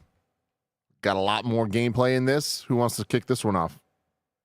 I thought it looked awesome, and I think it looked awesome both, let's talk about graphically and how it's flowing, but just when we got down and we all had that first reaction to those first kills, reaching over the box, stabbing him through the face slam, snapping another guy in the face, slamming him into the concrete barricade, seeing that break apart. I was like, holy shit, like, that was awesome. Him going under the truck and getting dragged and having the hook, like, we've known this game was going to be great. Insomniac knows what they're doing with superheroes, but I think you watch this and go, yeah, this is going to feel a lot different than Spider-Man, and it's going to be a different game than Spider-Man, which I think was our biggest concern of like, okay, is it just Insomniac's Wolverine through Spider-Man lens? Of course, it is one of those, you look at it and I feel like we know to a degree what we're doing, right? And how it's going to play and how it's going to feel. And I'm ready for that experience. I don't know how you reinvent that or whatever. Even to the point of like where we're watching and that meter was filling in. I was like, oh, there's his rage. It's called Logan's Rage, right? Every successful attack, parry, and kill will build up Logan's Rage. This allows for stronger attacks or activating his healing factor to survive grievous body damage. If Logan's Rage is pushed too far, he can unleash Rage Tier 3, a stylized monochromatic explosion of savagery inspired by Marvel Comics' Black, White, and Blood series. So again, they're doing it right. This is what I want out of a Wolverine game, which always, I think, comes a little bit too, okay, cool. A known quantity to some degree, right? But this looks like it's going to be fun to tear these things apart, Tim. Obviously, I can't wait for this. Like, this is my favorite type of game. But just to kind of put it out there, I am a little surprised that this is what they had for this state of play that was like pushing Wolverine so much. Like, we still got a couple months until it comes out, but I kind of expected some level of understanding of what the game is, like, not just, hey, here's some gameplay of it, because we've seen gameplay of it already, and the gameplay looks so great, but you were expecting to go back to a hub world, something like that, of just some hint, or else it is just this, which I'm not mad at, but what's the I loop? Just feel like with we knew what Spider-Man was when they did a very similar presentation for Spider-Man 2, right? So when we just saw the whole gameplay section of that, it's like we kind of knew what the rest of the game was going to be. Here, I do still have a bit more questions. Or is this going to just be a fairly curated 13-hour game, which I'm not going to be mad at, but I feel that that's kind of not what I expected from Insomniac from a Wolverine game. Yeah, smile, Tim, when you bring that up, because that was my biggest question. I think this looked bloody awesome, right, Greg? It looks fun. I like the mix of the stealth slowdown of Wolverine behind the box, grabbing people. I love, of course, us and Jean Grey going crazy. This is exactly what I expected, but I did expect a little more questions answered of like mission structure. How do you reinvent the wheel? Do we just play it by the books? Yeah. And it is a Guardians of the Galaxy Uncharted linear, hey, we're going to go through this tunnel and we're going to have set piece moments and you're going to fight a bunch of baddies and then get to the end and we'll go on to the next one. I think that's the biggest question I have, Tim, like you brought up of like, I know Insomniac for open world Spider-Man games right now, and they've nailed that. What does it look like when we are Wolverine and it is not an open world game, right? So I was expecting a little more answers to that, but of course the game looks awesome. Wolverine as a character is going to be so much fun to play. It's going to be brutal as hell and crazy, so I'm already all in, but I was looking for a little more answers. Yeah, the blog has a whole bunch of story stuff laid out of you coming up against the Reavers, the Guns for Hire, Cybernetic Militia, talking about Trash, talking about all this different stuff. I thought one of the more interesting things they had up there, and Barrett, if you have our document open, you can click on the link there. If you want to go to the blog page, you could as well. They break down the suits that are coming with it. If you pre-order, obviously, you're going to get the classic brown suit. You also get they're doing different claws. So like you have a different suit, and then you can put on different claws, reflective claws for that. But then the deluxe edition, right, which is clocking in at $79.99. You get the game, all the pre-order bonuses, and then 5 exclusive suits: Incredible, Savage, Age of Apocalypse, Night Hunt, New Leather, and then 5 exclusive claws: Smooth Edged claws, Hollow Blade claws, Thick claws, Serrated Spine claws, Tapered claws, and additional technique points as you go through there or whatever. So it's going to be interesting to see all the different suits. Obviously, Insomniac, Spider-Man, we know how deep their bench goes on that, what you're going to get in here, and how many different claws you can actually have. Kebabs in the chat says it's weird how a linear Insomniac game is somehow a bad thing. I definitely don't think it's a bad thing. I don't think anyone's saying it's a bad thing. It's just more, the question's answered. It's exciting to see what it will be. And can you reinvent a linear experience and make it wowing, or is it exactly what we expect in our minds? Which is fine. I do just think that when we're talking about a PlayStation studio, when we're talking about Insomniac, who have been the GOATs of the PS5 generation, and I think back to why I love so many of their games, platinuming them, collecting every single thing in them, and trying to figure out how collecting things in a fun way in such a linear game, that I just kind of struggle to see how the ceiling could get higher than an 8 out of 10 great for this. Like, I feel like there just needs to be some elevation, because what if I pitched you go back and you have the danger room from at the end of the game, or in the game, where you go back and replay those missions, and you can now put on the modifiers similar to James Bond, right, of what's going on, or crank this up, or the one hit kill from them, or bullshit like that you can then go and collect. That could be cool, but I mean, I think back to Ratchet & Clank Rift Apart, and my least favorite thing about that game was I feel like it didn't have enough of those like challenge levels, like for the more like filling out the post game stuff or for things to do. But obviously, this is one of my most anticipated games. I know I'm gonna love. Yeah, I hear you, and I don't think you're wrong. It's just that, as somebody, and I guess this is probably a good example, as somebody who didn't mind platinuming the Uncharted games, right? I'm not against just replaying a level to find the collectible to do the dang thing, but I understand if that's not what you want to do.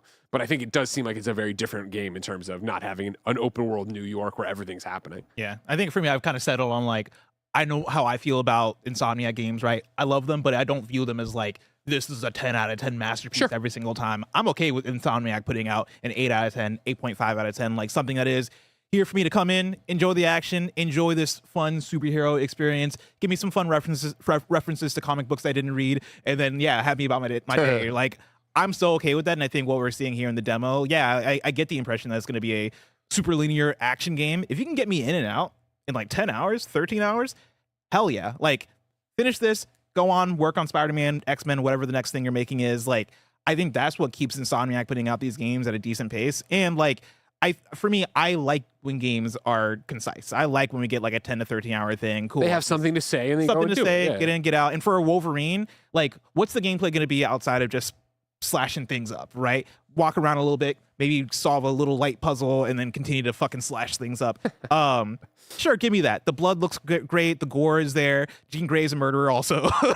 Jean Grey's helping Wolverine tear all these people up. Like, all right, cool. Yeah, let's have fun here. I think for me, this worked fine. I honestly didn't need to see this, but cool. The 10 minutes I thought were fine. Then we got more Marvel, Tokon, Fighting Souls. We got the Knights of Doom with Doom, Carnage, Green Goblin, and Magneto. Green Goblin look fucking sick. Carnage look fucking sick. They all look sick. Yeah. Did Magneto at one point use a special where he threw a sentinel at them? Because that's freaking cool. I can't wait for this game. This game continues to look amazing. I've been really enjoying the character reveals because they've been revealing them in teams, and so we get the villains here. I really like the choice of Carnage.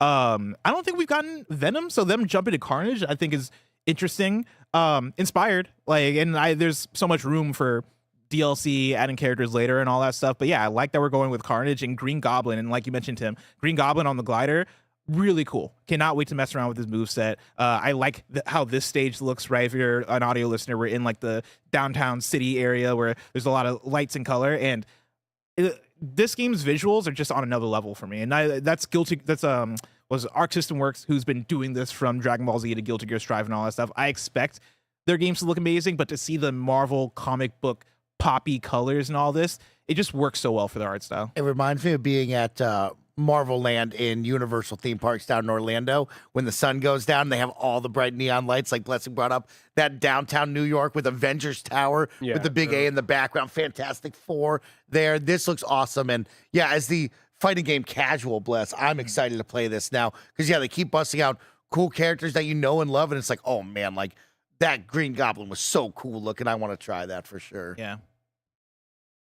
And I love how much of a priority this is for PlayStation. We're seeing it at every PlayStation thing, it feels like. So good for y'all. August 6th, not far away. One team left to reveal, they were saying. So yeah, which I don't know. Ghost Rider's kind of like not outlined there. Is that on purpose there? Or? Yeah, I think you're right. Marvel Knights. Yeah, Midnight Suns. Oh, yeah. Okay, that's exciting.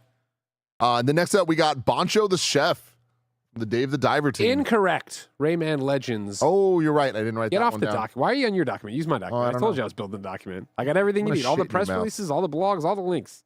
This guy. He said you know what I mean? He said you're a pro. Who's in the Midnight Suns? I'm looking this up right now. Well, I mean, you got Blade in there. You got Ghost Rider. Remember, I don't know if you know this. There's a whole Midnight Suns game you could go play. I booted it up. You booted it up. Yeah, I booted it up. Maybe I got cards. You'd love it. I would love it. Yeah. Rayman Legends Retold. It's a remake of Rayman Legends in a 3D art style. It's a bold 3D reimagining of the beloved platformer. Like I was saying earlier, You played it. I did get to play this, and it has an expanded soundtrack from Christoph Harrell, who did the original and Origins, and now Grant Kirkhope is joining for a bunch of extra levels as well. I got to play about 2 hours of this. It's as awesome as Rayman Legends was 10 years ago. I love this game so dearly. I didn't get to play any of the music levels, which are my favorite ones in the game, but everything else kind of felt exactly like it needs to.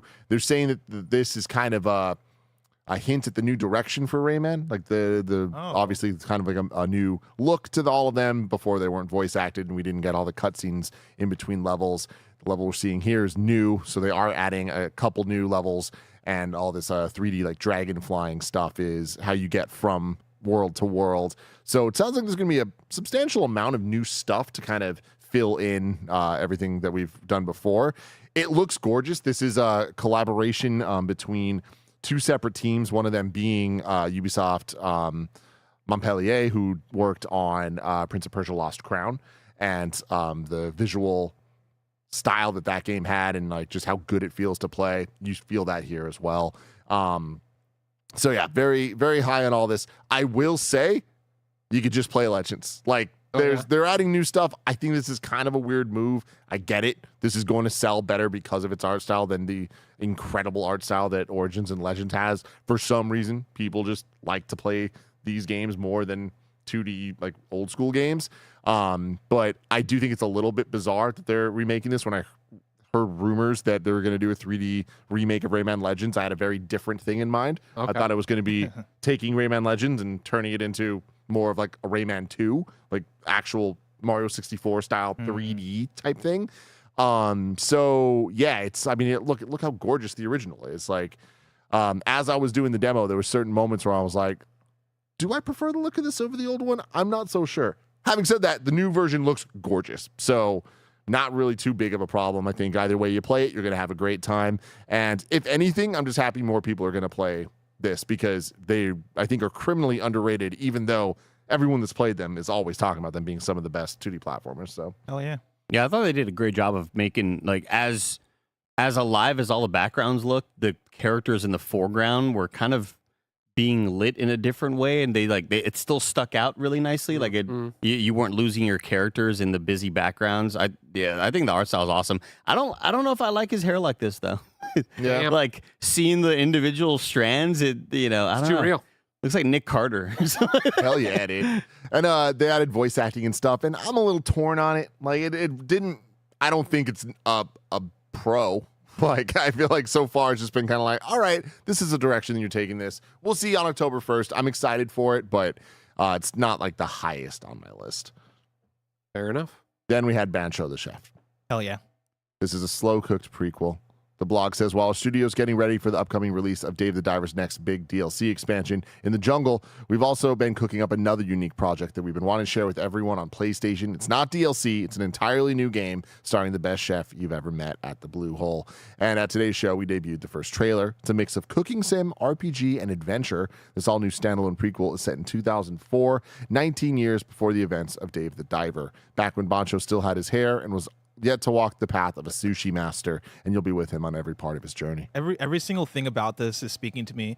Can somebody who played Dave the Diver tell me about Bancho? What's his deal? Oh, he's pretty cool. He's cool shit. He always had the coolest. Whenever you would ask him and learn from him, he would have the coolest little like anime vignettes of like how he's doing cooking and shit. It was always like the sickest visuals. But I just love that. I just love that we're being told about they're expecting us to have the same level of pop off as like, oh, this was before Avengers 1 or whatever. This is before the event. I'm not gonna lie. They made the fans pop for it. Sure. I'm not gonna lie. When Tim said 2004, I did get more excited. I love 2004. Things were simpler back then. Yeah, they were. That's for sure. That's for sure. I mean, I love that more games are being made, and that David Diver is successful enough to warrant a prequel. Seems pretty neat. Yeah, very cool. Next up, we had Kemuri. This is coming 2027. It's a yokai possession action game set in the chaotic world of Kemuri City, where life and death coexist. Players will confront the paranormal as they explore a sprawling vertical city, traversing rooftops, back alleys, and hidden ruins, alone or in online co-op with up to 2 other players. This looks freaking sick as hell. I just want more info about what the game is. Yeah, that's my thing. Great style to it, right? But it just seems like a lot to be hit with, but it's first. I think it very much kind of just seems like almost like a Night Rain. You're just going after these certain yokai, and I'm sure like there will be a list of the different yokai, and this one is way harder to beat. But maybe you need co-op for it, or maybe you could try to solo it. I just love the idea of a game that isn't necessarily trying to like do this big ass campaign. It's just like, no, go hop in and go hunt these things down and try to do it with friends if you can. My mind went to Monster Hunter, but yokai hunter here. Interesting. With you and your friends. So yeah. See, during the trailer, I was gonna drop Asura's Wrath, because that's a game that is all about cutscenes and QTEs. And the more we went through this trailer, the more I'm like, yeah, what are you doing?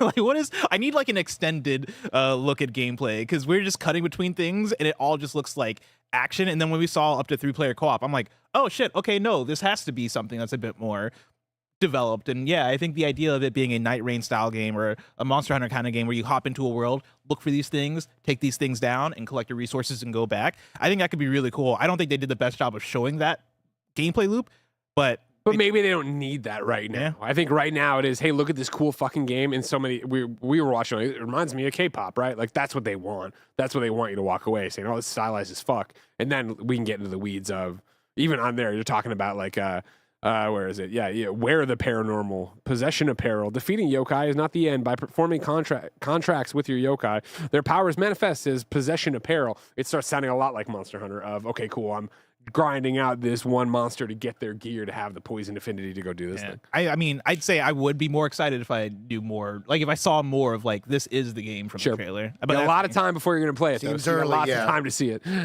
There's a lot of stuff in this. Like, obviously, it's stylish as hell, but there's a lot of stuff that I've never seen before. Like, just like animations and just way characters are moving. Like, even it looks like he's like skating up the building at one point. Like, there's just a lot of cool shit that like this doesn't look like shit we've seen before. You know, because like there's a lot of times we see cool stylish games and it's like, all right, yeah, but it just looks like the other stylish games. This one doesn't to me. I've been burned too hard by Zenless Zone Zero. Yeah, exactly. Every trailer for that, I was like, this is the coolest thing ever. I played it. I was like, damn it. Then next up, we had Tomb Raider Legacy of Atlantis. Got delayed to February 12th, 2027. Today's announcement confirmed that it will also be available on Nintendo Switch 2 on launch day when it hits in February next year. I was really surprised by how good this looked. Yeah, this looked awesome. I am not an OG Tomb Raider person. Like, I always wanted to be, but like I just straight up didn't like those games. Like, I rented them so many times and I just could not find it in me to enjoy them, even though I really liked what they were offering. I owned it and I was the same way. Yeah, right? I played through the beginning of that game about like 30 times. Totally. So this to me looks to be addressing like all of that, kind of turning it into more of a what you would expect action adventure. That scene of her like whipping through the dinosaur's mouth, I'm like, that's freaking sick. Cool little set piece moment right there. Yeah, looks awesome. Looks like what you remember Tomb Raider looking like, right? Which is what I want to come back to this. Anyone else? I mean, I'm super pumped about it, Tim. I am really just heartbroken that it got delayed. It's going to be great for more time. February next year is packed already, so this is just added to that. Where do we fall with the follow-up of Tomb Raider, right? Is that now going to be pushed into 2028 as well? Are we going to get 2 Tomb Raiders in 1 year? You are not. Yeah, exactly. It is one of those games and franchises that is beloved by many. It is held on to by this team right here. They know they have it, and they have to do something in a positive way with this, I hope. And so this is a first good look at it. I'll be excited for February to play it. Is this a remake of the original, or is this like a remake of one of the other old ones? I think this is the original. Okay, got That's it. my memory. Yeah. Okay. If I remember correctly, it's like they're remaking one, and then they're also making a brand new one. That's It's a complete reimagining of the 1996 original Tomb Raider. Now, if they want to sell more, they'd give her massive boobs and the dinosaur bigger boobs. I like that. Dinosaurs got to have feathers. huge ones. You know what I mean? Speaking of dinosaurs, The Lost Wild was the next up. Great Ape Dev. AP is Annapurna is the publisher.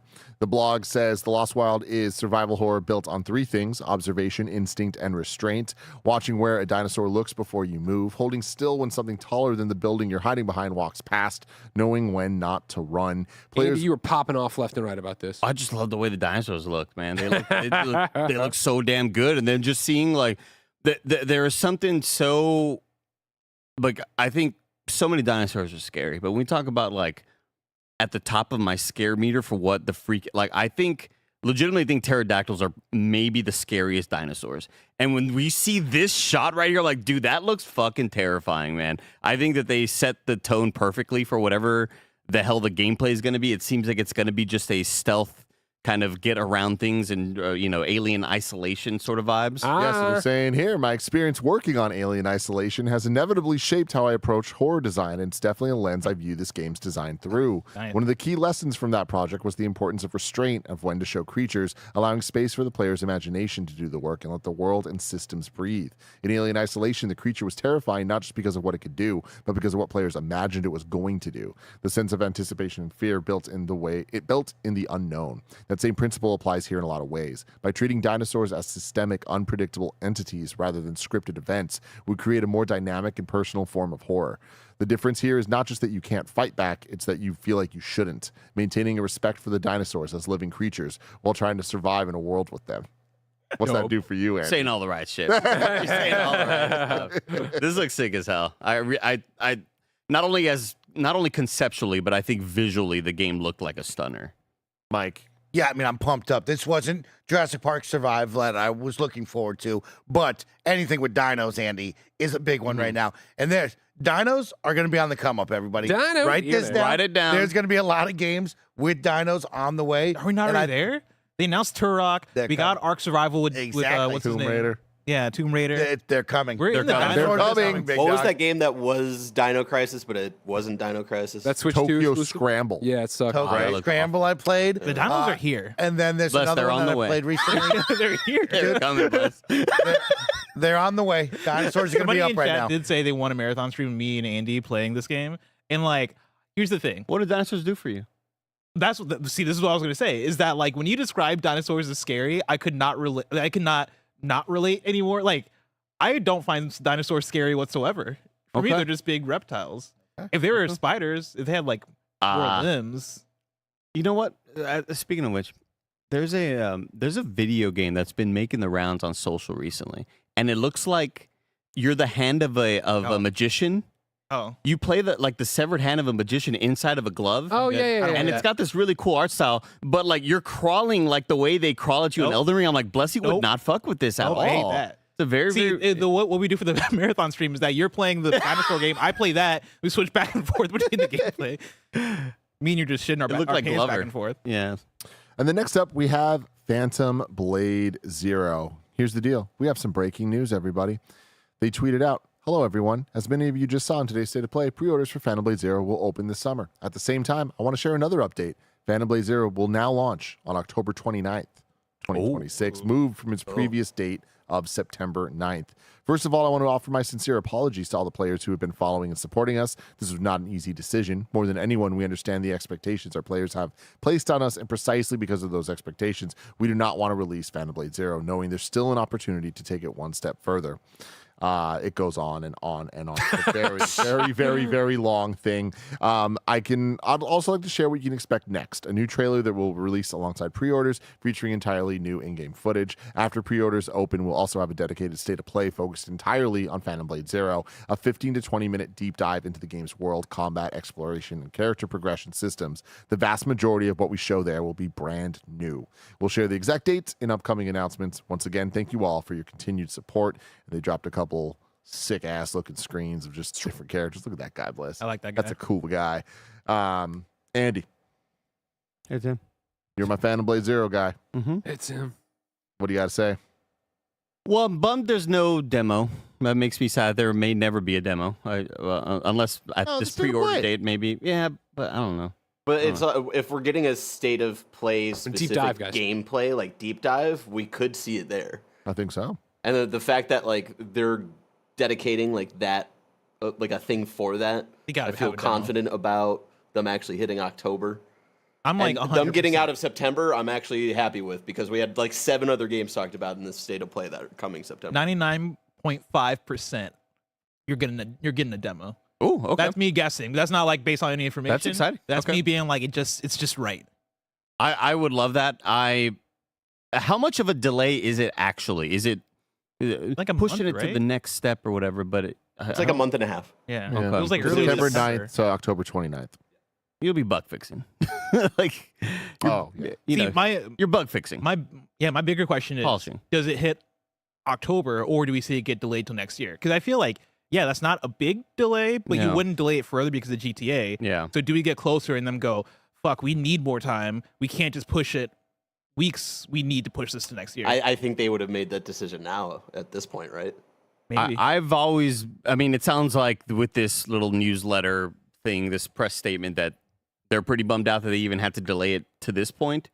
But I was always of the mind before we even knew what the releases would be that this is going to get delayed to 2027 regardless, because it's just just based on how they would talk to me, just still felt like we were really early in on this, and I can't even imagine what the work schedules are looking like over there.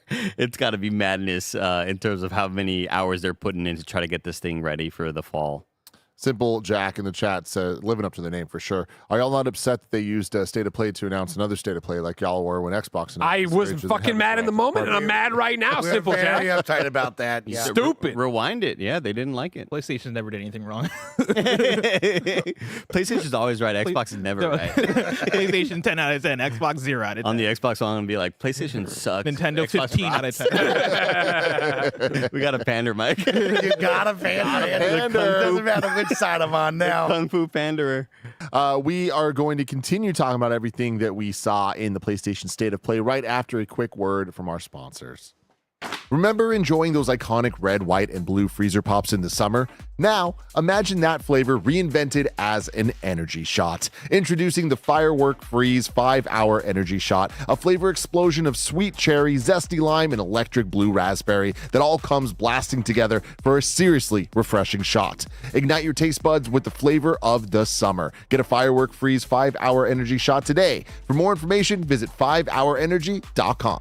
This episode is brought to you by Reddit. Yeah, how cool is that? We're being sponsored by one of my absolute favorite places on the internet. Reddit is the app for authentic conversations about anything and everything. I would be embarrassed about the amount of time that I spend on Reddit every single day if I was only going there for one thing. But over the years, I've learned there's a subreddit for every single interest, question, or community I could possibly be looking for. So I feel like my time there is justified. Every day I check out r/gaming leaks and rumors for the latest in video game news, r/TV too high to make fun of people who mount their TVs too high, and countless other subreddits to make me laugh, learn, or even just feel like I'm part of a community. And if you're ever having issues with a game or tech, it's real players sharing real tips, fixes, and discoveries. Reddit is where all the real gamers are. Download the Reddit app and dive into r/gaming leaks and rumors for the latest gaming updates, or our very own r/kinda funny to talk games with the best friends. Download the Reddit app today. And we're back, everybody. Continuing on with the State of Play with Dune Awakening coming September 22nd to consoles. It's coming to Xbox as well. It'll be on Xbox Game Pass and this Xbox is Play Anywhere. The one I want to point out to Andy. In the PR, they talked about a whole bunch of stuff, including the full game can now be played entirely in single player with scalable difficulty and a wide range of gameplay customization settings. Thought you'd like that. Thought that would work with it. Yeah, they're doing a whole bunch. I mean, they've been doing a lot of stuff when it comes to, not wanting to go full like PvP. They've been trying to scale and change things up a lot to entice more and more PvE gamers. Yeah. I think that's a smart move. That's cool. Yeah. does this do anything for anybody here in terms of actually? I've heard so much shot? about it from the guys, and I was interested when they did demos before, and then it came to PC, but you guys got invested. Similar thing where y'all got so far ahead of me.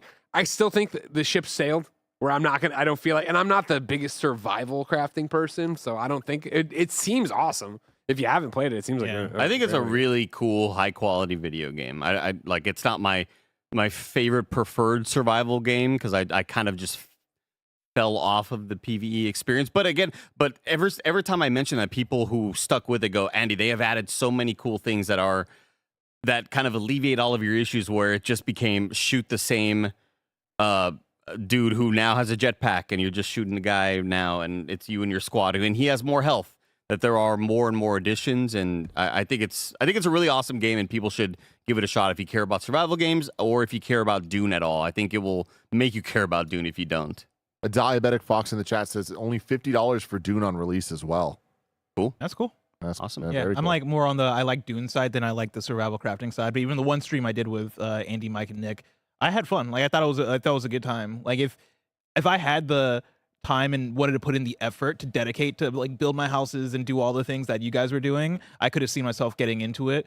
But yeah, it was one of those ones where I was like, I got to make a decision. And decisions, I don't have enough time right now. I think it was structured so well that the chase and the progression to get to the point where you get to make your ornithopter, I thought was such a cool goal for us collectively of like, we're slowly making our way through. We have our little speeder bikes. All right, cool. We made the big truck so that we could then venture out and keep doing missions to get the, whatever minerals and things that we need. And then now we get to finally make our ornithopter after whatever hour. It felt like back in the day, my kids can't relate to it now, Mike. But back in the day, you had to play about 900 hours to get a mount in World of Warcraft. Oh, dude. Nowadays, the original mount system? Nowadays, you get it like a level 5 or throw some them at bullshit. you because they know Mike will buy one. Yeah. So that's what they do. But Level 2, here you go. It took so long to earn one, and that's kind of what it felt like making an ornithopter. It was like there was such a cool that's the prize at the end of the rainbow, and finally making one was super sick. We have Dynasty Warriors 3 Complete Edition Remastered coming October 1st. It introduces game-changing combat and customization mechanics to help players shift the tide of battle. It also, they were saying, you can play as the character from Origins in this. So that's cool. I guess. Mike?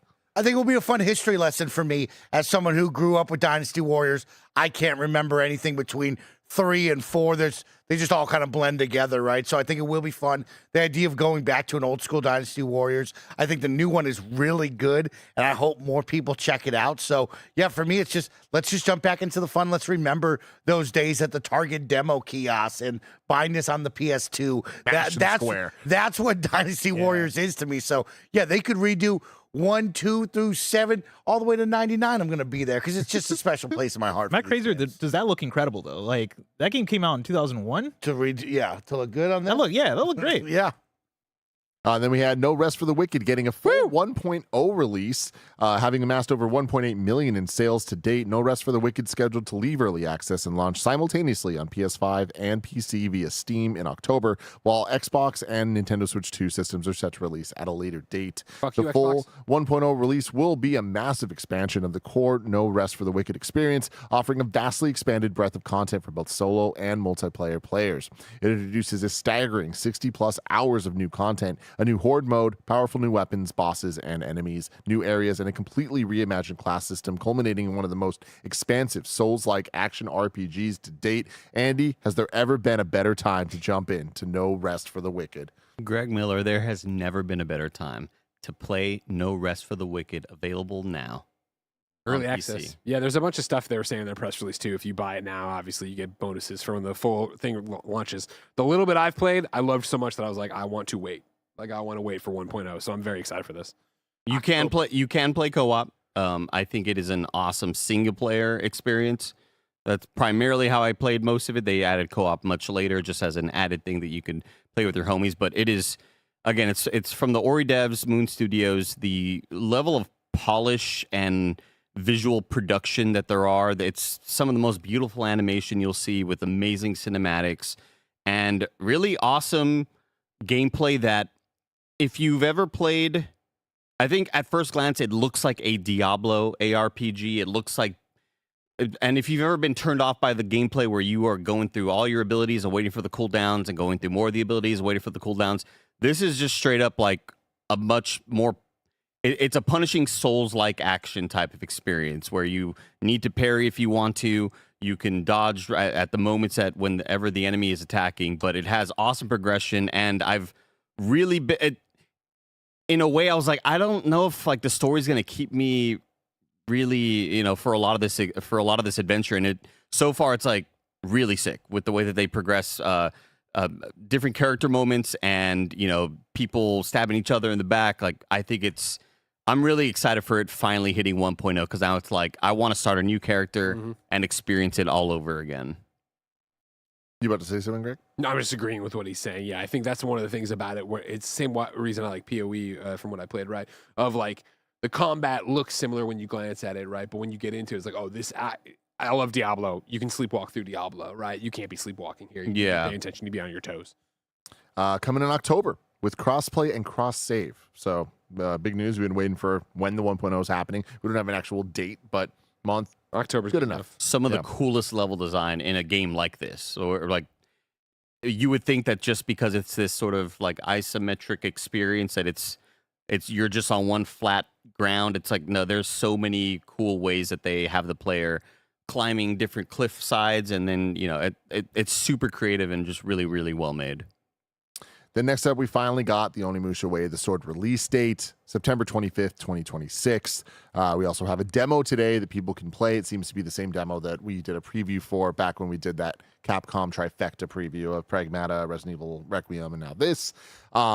I am a huge Onimusha fan. I can't wait for this. I enjoyed the demo. It wasn't my favorite thing ever. It was my least favorite of those 3 games. Now that we have 2 of them behind me, and they are both very high in my favorite games of the year so far. I'm excited to get to this one. I'm excited to play the demo tonight. I think I'm going to go home and play through this one again.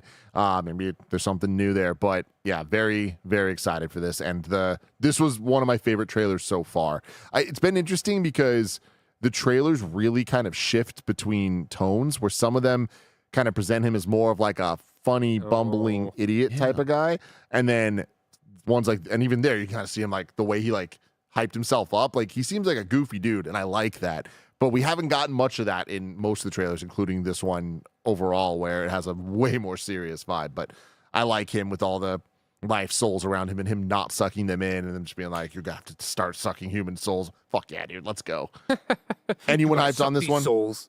I'm excited for it. Yeah, when I tried it at the thing, I thought it was cool. And I think me and Andy and a lot of us here are similar as far as you give me a game with a dude with a sword. Yeah. Give me some boss fights. Like, yeah, I'm in. I'll play it. Ball and gun gamers now, sword and shield gamer. Sword and parry gamer. There's just so many of them, Tim. And so I'm very excited. I never played any of these. I know the name, but it's like there's just so many now, bless. I get turned off like Wolong Fallen Dynasty. I remember that. It's like I've played so many that some are very good and they stand out. Some are just like right in the middle, good. And it's like Neo 3, 7 out of 10. Yeah. But I think the fact that this one's coming from Capcom, that gives me a level of, all right, Capcom, let's see what you got in this one. And it's a Capcom game in energy and tone. Like this one is definitely the most serious Onimusha we've ever had.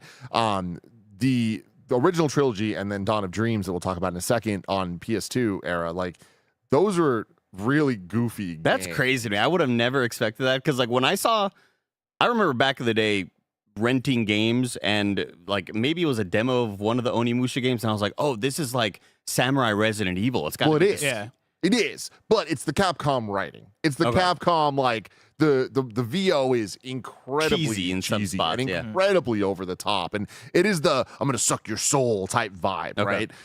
So this one, I'm very interested to see how they end up balancing it because even you talking about the boss fights and stuff, like that's not what Onimusha's about. Like this one seems to be way more into that, which I do think is the right move for where the franchise should be nowadays. But yeah, excited for it. Mikey, we have Silent Hill Townfall. Yeah, man. Coming this is exciting. September 24th, 2026. Packed September.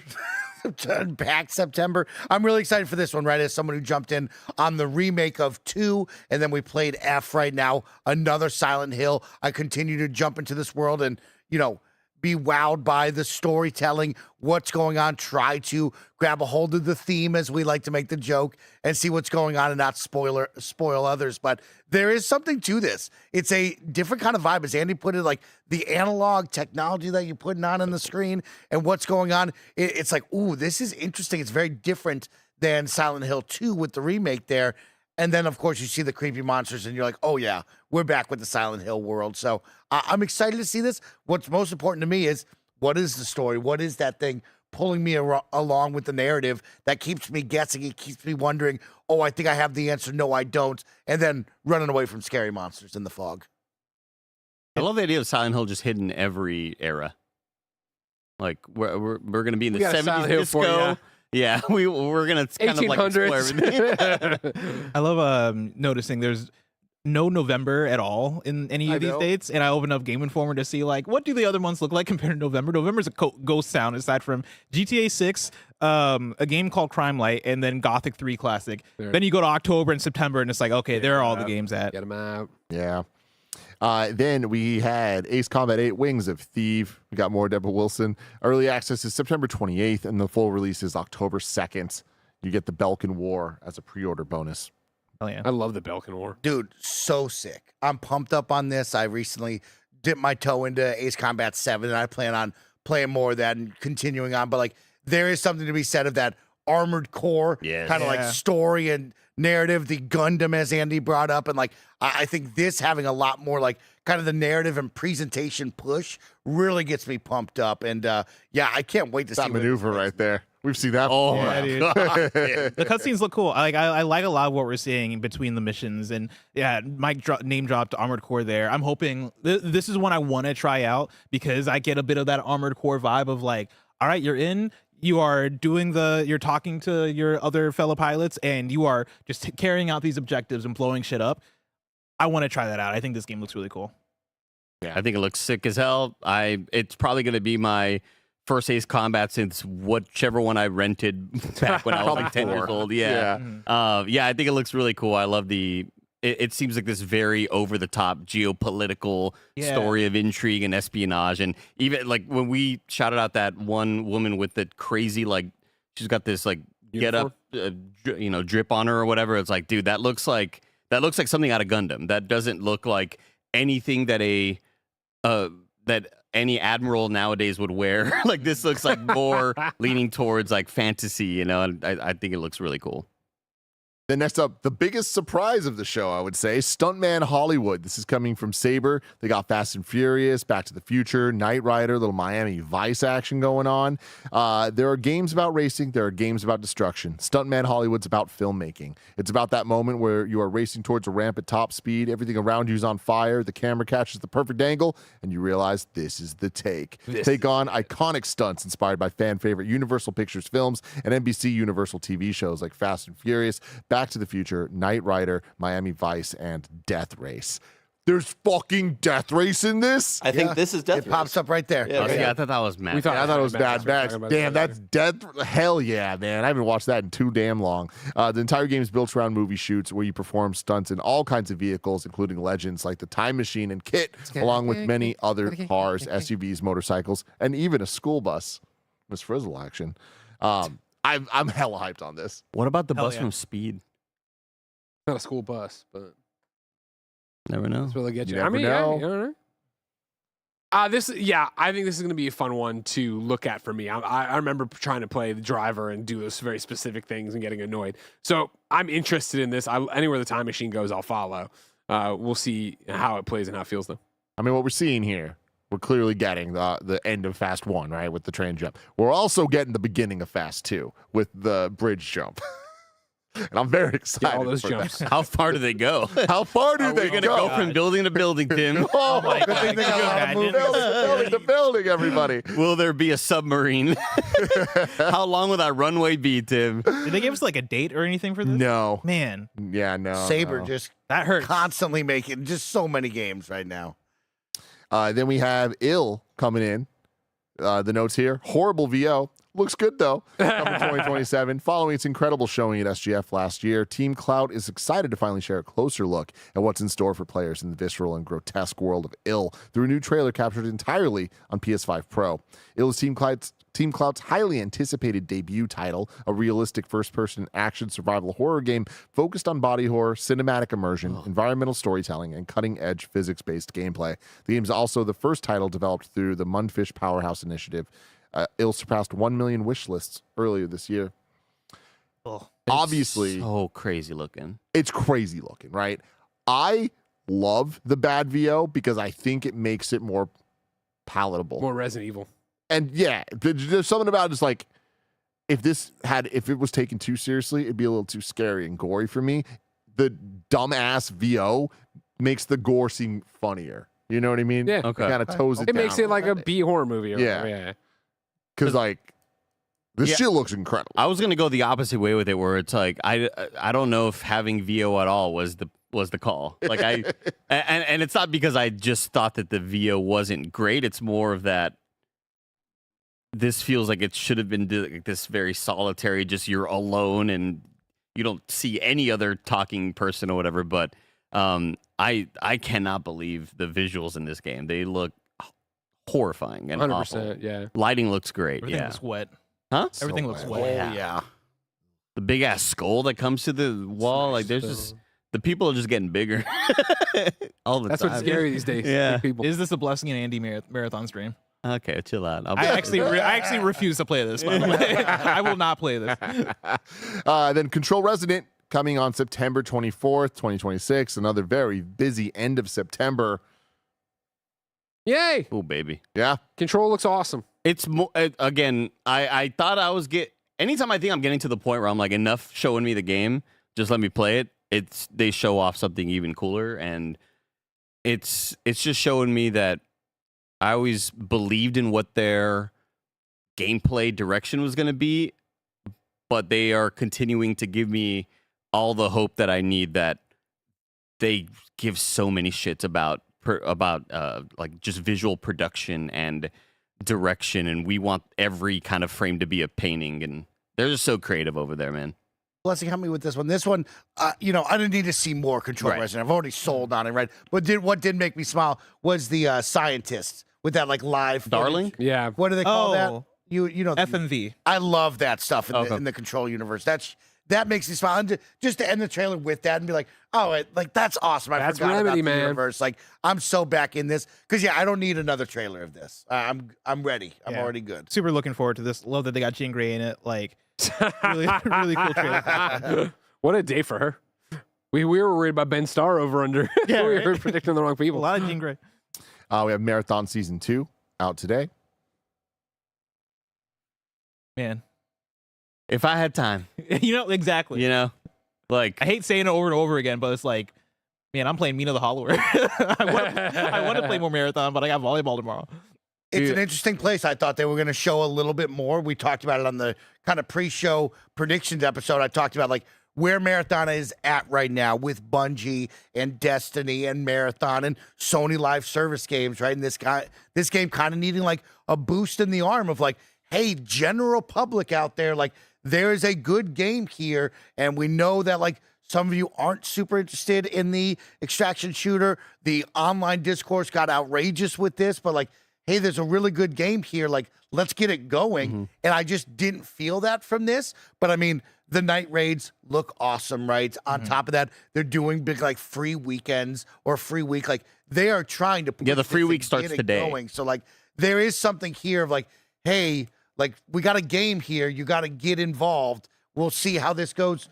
3 months, 6 months now. I don't know. This didn't scream to me. We're trying extra hard here, Mike. Interesting. On a big stage. I thought that was a cool ass trailer, though. I agree with that. But that didn't do it for you in terms of like, oh, we got a bright future. To ahead be of like, us. to make like, I know Tim and Greg are kind of like not the right people to target this towards, but like, yeah, I want Tim and Greg to kind of walk away from that going, okay, like Marathon maybe is a real deal thing that I haven't thought about, No break-in / fair games. Yeah. That's kind of crazy, Who right? fucking called it? Greg Miller Greg called it. Damn. Greg called it. And you still don't think it'll be at Summer Game Fest. That's right. Yeah, man. Wow. I also think that it's as far as the marathon thing goes, I think we are too early for whatever experimental PvE focused stuff that they are working on. Like they had just announced we want to do that, and we are like, we hear the fans. We obviously they say it without saying it, but it's like, we know Destiny is going away, and you all are gonna crave that content elsewhere, and we want to deliver that. So that seems more like a, if we get there, hopefully, like a season 4 type thing, or just, you know, you got to develop that. It takes a lot of time or whatever. But this is one of those games, like I have 27 hours in this game, and that's 20 more hours than I thought I would play a game in this genre. I had so much fun with it, despite it being what it was. And it's so hard for me to talk about it without giving that caveat of it's still not what I want it to be, though, you know, and it's just will never be the exact game for me, and that's totally fine. But for what it was, I still had a blast with it, and I found myself hopping in at 2 a.m. going, let me just do a couple runs, right? Yeah. Or, you know, what I got time in between the next podcast, let me do a run or two. Like, Marathon had us for a while, and I think that says a lot coming from somebody who doesn't care about extraction shooters. Yeah, like Marathon, between playing Arc Raiders and Marathon, like, I know that there's something for me there with extraction shooters.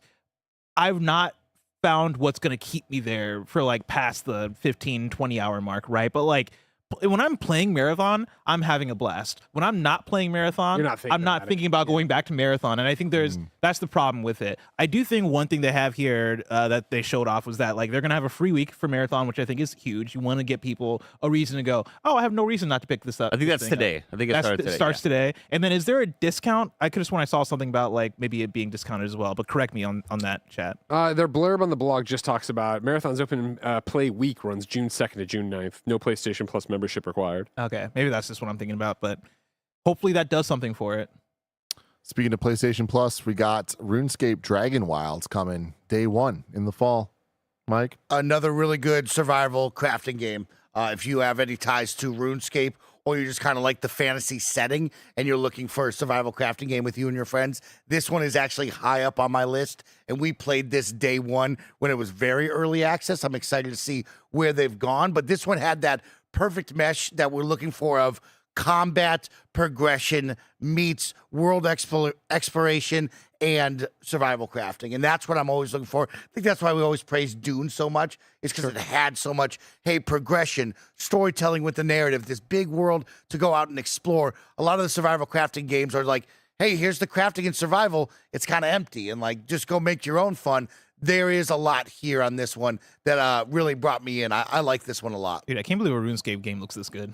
Yo, there's something about here with the presentation that's really doing it. I love that it still exists.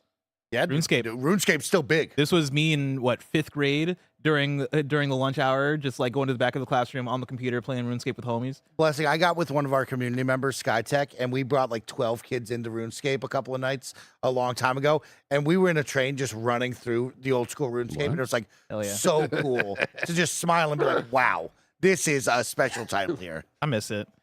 Also, there is a sale for Marathon. It's like 30% off on Steam currently. Greg Miller. Yeah. What's happening? I gotta go, everybody.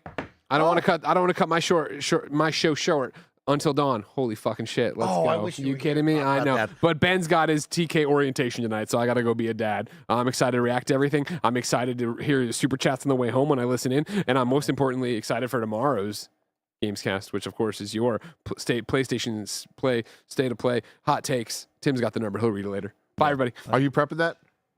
I can prep you. That'd be awesome. Thank you. Appreciate you, Greg. Goodbye. TKO.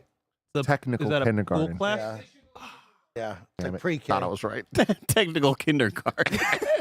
That was like a swimming. So next up, we have the classics catalog coming soon for June, July, and August. June, we have Gitaru Man. July, we have Psyops, The Mindgate Conspiracy. And August, we have Onimusha, Dawn of Dreams. Psyops, that a cousin game? That's a cousin game. That's a cousin game. That's 100%. I've seen the title art for Psyops so many times. I think this is the first time I've ever seen gameplay, though. Yeah, me too. This was definitely one that, like Andy was saying, I've walked past it at Blockbuster. I never rented it though.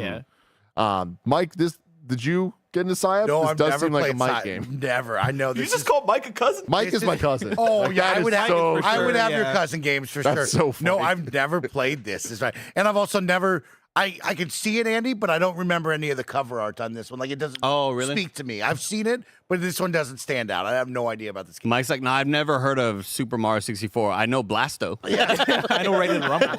And then we had Guitaru Man coming in June. Guitaru Man was like such a important part of my life, you guys, which would explain so much. Yeah, I can see it. Because I mean, yeah, you could totally see it. I can see in it a for lot sure, of ways, yeah. right? But this was like one of those like forbidden games where it was Japan only. And so you'd read about it in official PlayStation magazine, and they made it sound like, oh, y'all are missing out on the fucking best thing ever.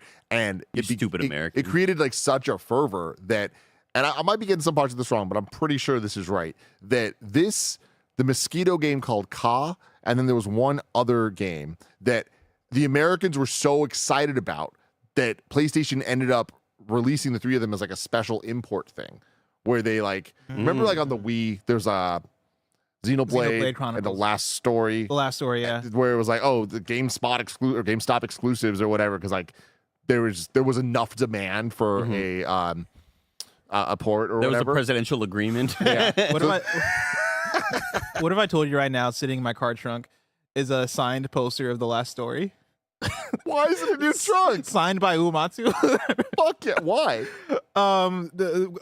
Gav Murphy. Okay. I posted a picture because I was at Experience Share over in East Bay. Ah, very cool. And they had a copy of the last story. I took a picture of it, posted my stories because I'm a big last story fan. I never talk about it because why would I? Yeah. But I love the last story. That's great. And Gav Murphy from RKG responded. He's like, yo, I got a signed poster from the director of the game. Do you want it? And I was like, yeah. And then like a month later, he was like, oh, it turns out it wasn't the director. It was Nobuo Uematsu. And I was like, even better. Even better. Send that, please. That's incredible.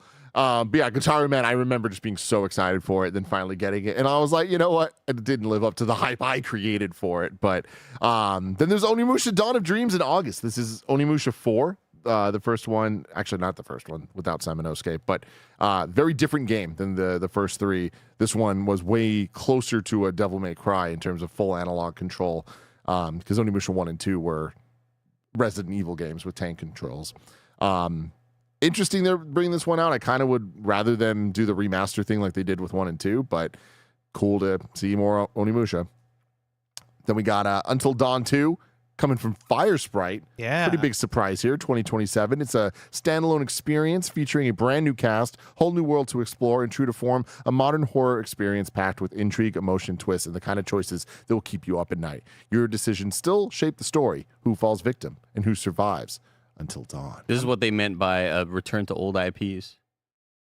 I mean, at this point, Santa Monica, yeah. dude, it's a decade ago, right? Like over a decade ago. Crazy. 2015 is when the first one came out. You thought it was infamous. I'm a freaking Jordan Miller. I'm of two minds with this. One, love that we're back to Until Dawn. Love that.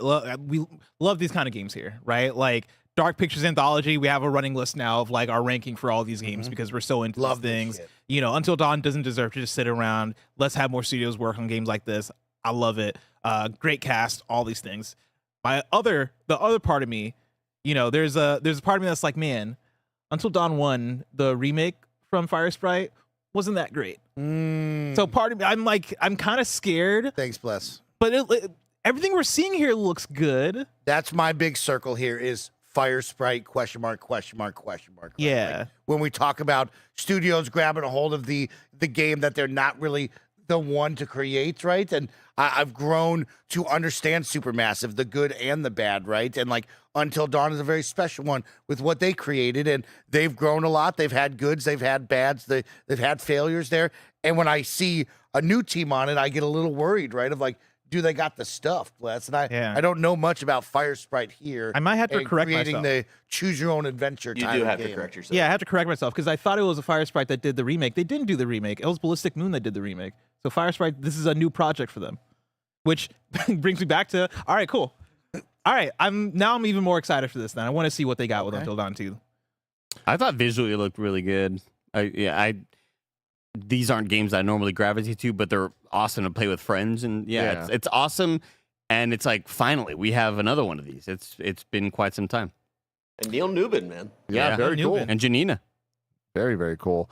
In the chat, going back to Onimusha, Demon Krem and some other people saying, I don't know why he's called it Onimusha 4. And someone was like, actually, it's not the fourth one. What are you talking about? Isn't there Onimusha 3, Demon Siege? And are you counting the like Smash Brothers fighting game? Because like, get the fuck out of here. Wings of Thief. I don't know. Tell me. Correct me, please. I need to know. Aloy drinks a Sprite. There is Onimusha Dawn of Dreams. That's this one. Right? Yeah. Which I thought was the fourth. Yeah. What do y'all know? Slappy. What do y'all know? There's also, in between those, Shin Onimusha Curtain of the Darkness. Curtain of the Darkness? Yeah. Or Curtain of Darkness. What is that on? I don't know. Engage? I have no idea. I'm going to look it up for you. Interesting. Maybe that's the secret. That's weird. Because there's a tactics game on GBA, and then there was a Smash Brothers style Onimusha fighting game on Xbox. Why? Why would they do that, Andy? This is why Tim always wins a game showdown. Onimusha Curtain of Darkness. I'm reading a press release from 2005. Oh, he found the same one. Fuck yeah.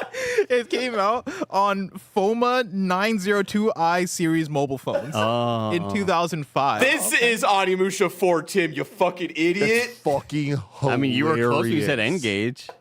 Oh my lord. me and Bear bring up the same exact document. That's so funny. Yeah, Until Dawn 2 though. Back to that. I saw a couple of people in chat saying they should have called it Until Dusk, which I kind of like because like this one being in the daytime. Yeah. But I also think that there's like a confidence to this is Until Dawn 2. I know we've done a million Dark Stories anthology stuff, but like, no, this is the sequel to the one everybody loved. I hope they can pull it off. Why did they not go back to Supermassive? What do you think the problem there was there? They're too busy making their own stuff? They're definitely too busy making their own stuff. Remember, they just came off the quarry. They're going to keep making. Directive 8020. But here's the thing, Mike. Supermassive works with other people all the time. Yeah. The Quarry was published by Bandai Namco. They worked on the Frank Stone. Frank Stone. Casting of Frank Stone. So it's not like they're opposed to working with other people. I think there's a story there. I don't know. Yeah, I think here's they my needed theory. There's a story here. I think they just needed to give them something to work on, man. Yeah. Like I'm looking like for Fire Sprite? Star Citizen. They kind of worked, I guess, in tandem with Cloud Imperium, but Horizon Call on the Mountain was the last thing. That was 2023. I think they looked at that studio and they're like, what the fuck are you guys doing now? And it's like, okay, all right, what IP do you guys own? Uncharted? No, that's way too intimidating for us to make. And then they look at, hey, you guys have this Until Dawn property that we haven't done anything with, really. I think that's probably the story there. I just wonder. There was the briefest moment that I thought it was Uncharted. The briefest moment in the beginning. Once I saw the character models, though, I was like, absolutely not. I'm like, nah. I mean, there's something fun here. The island is alluring, right? I brought up Alluring. You like that? Why would I put one that's on how there you for describe it? I put one on there for you. I love that. I love that. Thank you. Like that. Thank you. That's like come on. Man looked at a dictionary this morning. But yeah, I get reminded of the Broken Lizards Club Dread, right? Like for sure. Scooby-Doo when he goes here. I like the Scooby-Doo when he goes here. Yeah, I know what you're talking about. Scooby-Doo on the fucking island. Mike nailed that. Yeah, dude, I'm all about this. I'm very excited about it. Have we confirmed that this is the brother from Stranger Things or not? It's him. It is, it's right? Dacre for sure. Montgomery, the Red Ranger from the 2017 Power Ranger. Okay, but is he Australian in real life? Because he sounded Australian in this I think he trailer. is. Yeah. I don't know. Okay. Watching in the chat says he tried a new word. Shooter. They also got. Is that girl Moon from Cobra Kai, Andy? Oh, Not this one. I don't know. She looks like damn. That's a good. Neil point. Newman's gonna be so good in this. They also got the guy from Prison Break back for the intermissions. Talk to us. You know. Oh yeah. Yeah. Mm-hmm. The guy from the Call of Duty guy. Yeah. The what do they call him, Mike? The Soap?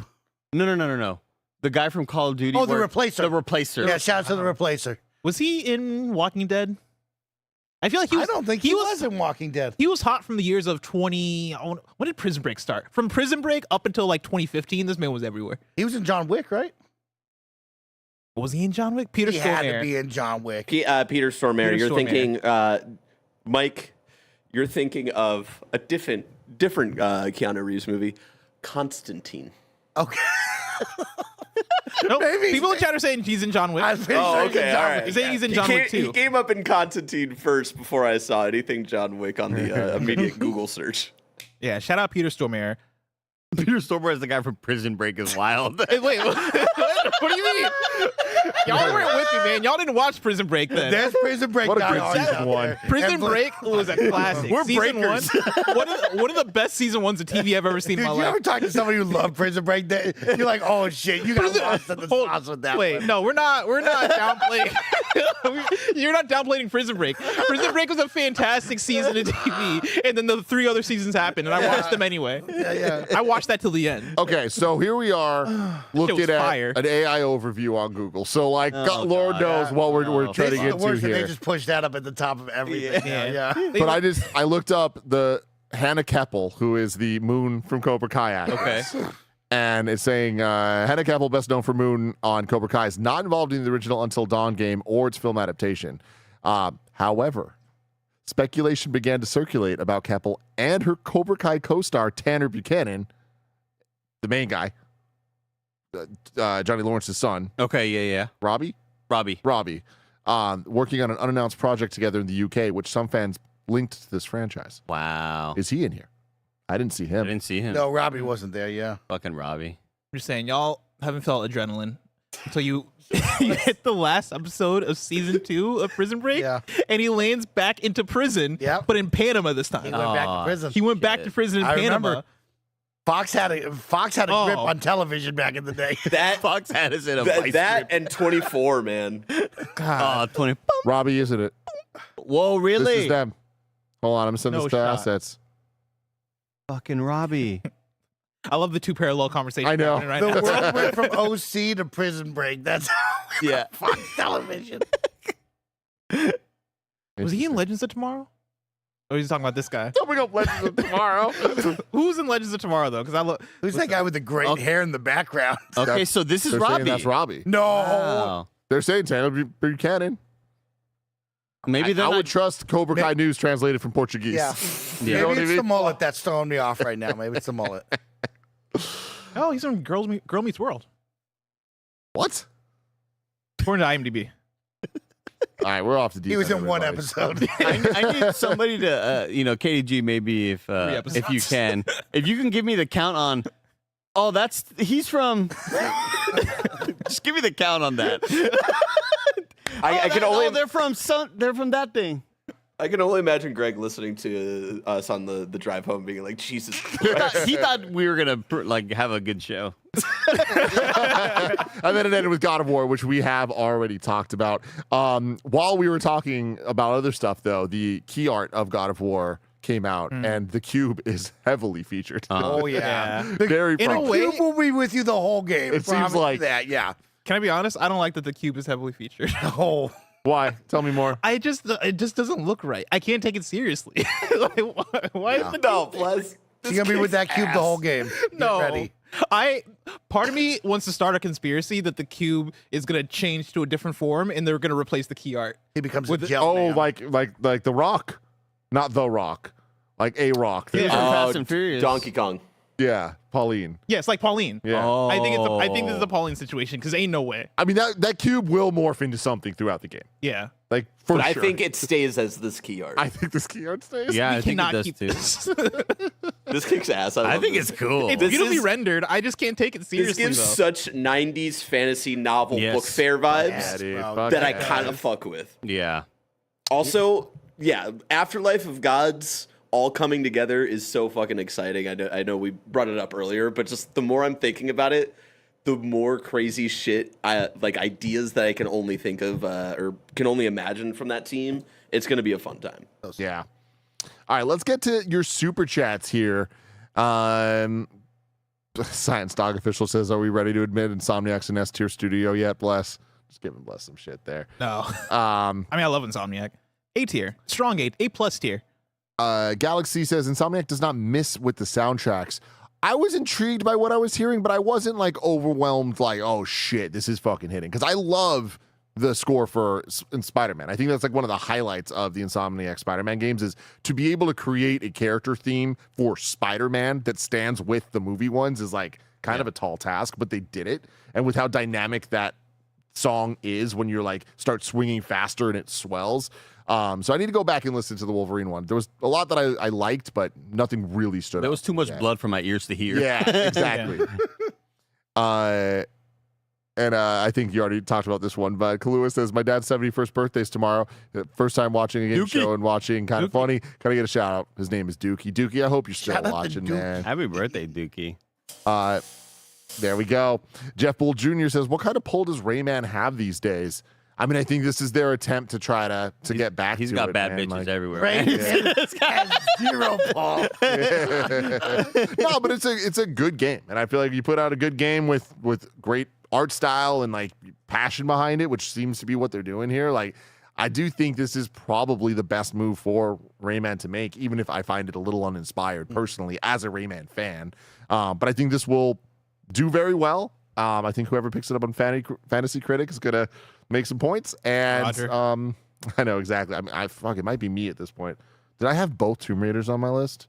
No, you had one. No, you just had this one because I think when they announced both of them, we knew the vibe of that second one that they were working on was like that's a ways away. I think they said 2027. I think so. Yeah. What was that one called? Do we know? Oh, Catalyst. Fires of Rubicon. Good job, it's Alex Plays says, is Andy going to play The Lost Wild? As much as he loves dinos, it seems kind of scary. Alien Isolation with dinos, though, I'm in. I think it would be a really fun stream. Like everything just looks so visually impressive in that one. Not Calvin Perez says, I loved Stuntman. I used to play the hell out of the Batman knockoff level. Was Stuntman the one with the fun commercials? Yes. Okay. I've always wanted to play that. I've never played a Stuntman. Add that to your PS3. It was one that I just rented a couple times, like way back in the day. But it was up there with like Driver and The Getaway. And it's like one of those games. If you do another one of your PS2 retro streams, I want to play Stuntman, holler at me because I'll play that with you. Okay. Greg was right, though. Like, I feel like maybe not all the Stuntman games. I definitely didn't play them all. They got a little overly complicated in what you're actually doing. And it kind of got to that frustrating point of like, I just want to race the car. You know what I mean? But it's like, it gets a little too caught up in like the setup of everything. But that's the point. Sky says 400 hours into marathon. I couldn't be more hyped for this goddamn season. Wow. Let's go. Nice. Jump into it. Ow, good for you. Zeke Speak says y'all should do a marathon play sesh chat raffle. I don't know what that means. I don't know what that means, but let me know. DM me. If you look at that first cover art that you showed, put a cube in it. It's yellow and serious. It looks. If you put a cube in this cover art, I would kind of honestly be like a bit more sick, you know. Yeah, this is boring. You're right. Not enough cube. 7.8. Yeah, add a cube to it. Silver J. Hawkins says, let's fucking go. I'll be taking off work on September 23rd through 5th for Control Resonant. I'm so damn pumped. Brandon says, isn't that the actress of Karen Page from Daredevil, or am I going crazy? Yes, it is. Deborah Ann Wool. It was the same character in Ragnarok. Yeah. Jacob says, look, I get it. That God of War games are big, but dedicating a whole 20-ass minutes to this was the wrong move. I'm predicting backlash. An LMAO at the immersion breaking with her running animation. What's wrong with the running animation? I feel like we live in different worlds sometimes. Can I see the running animation? Nothing stood out to me on that. In 20 minutes of that? No. If that's our heat, let's show it. Bring the heat. I think that like letting this just play in one cut for 20 minutes is like it was entrancing. Best thing that they did. No, I loved it. Yeah. I mean, running animation a little stiff. Or like, but like, what about out of combat? Oh, I guess we are out of combat. Yeah. Okay, I could. Maybe I don't know. But it's like, nothing I that I don't would have think it's- noticed until you pointed it out. I think it looks awesome. I don't know, man. My immersion's broke. I don't know about y'all. Not buying. Also crazy that I asked Andy, like, remember the cube, and then we got an actual cube. Holy shit. And That's Guy- right. Holy Guy shit, Guerrero, dude. Burning What was the Crusade. cube's name again? He has a Frank. Frank. Frank, but But it's spelled with a PH. PH. PHRANQUE. Best speller, kind of funny. I can't tell what's wrong with it. The running animation. It was very God of War to me. Yeah. And the other two, it looks just like Kratos running from behind. Yeah. Ethnic Blur says, God of War, Die Another Fae looks sick. That's good. Science Dog says, this was a 9 out of 10 for me. It felt like Sony getting back to what makes them special. Lightning Black says 8 out of 10. My fave was Laufey. Is that what we're going with? Laufey. Laufey. Samson says, I sold my PS5 last year. Now I need to buy one again. 10 out of 10. Kebab says 9 out of 10. Man, you're in the black. You're in the red right now. Yeah, you have lost money. You've actually lost money. That's not good.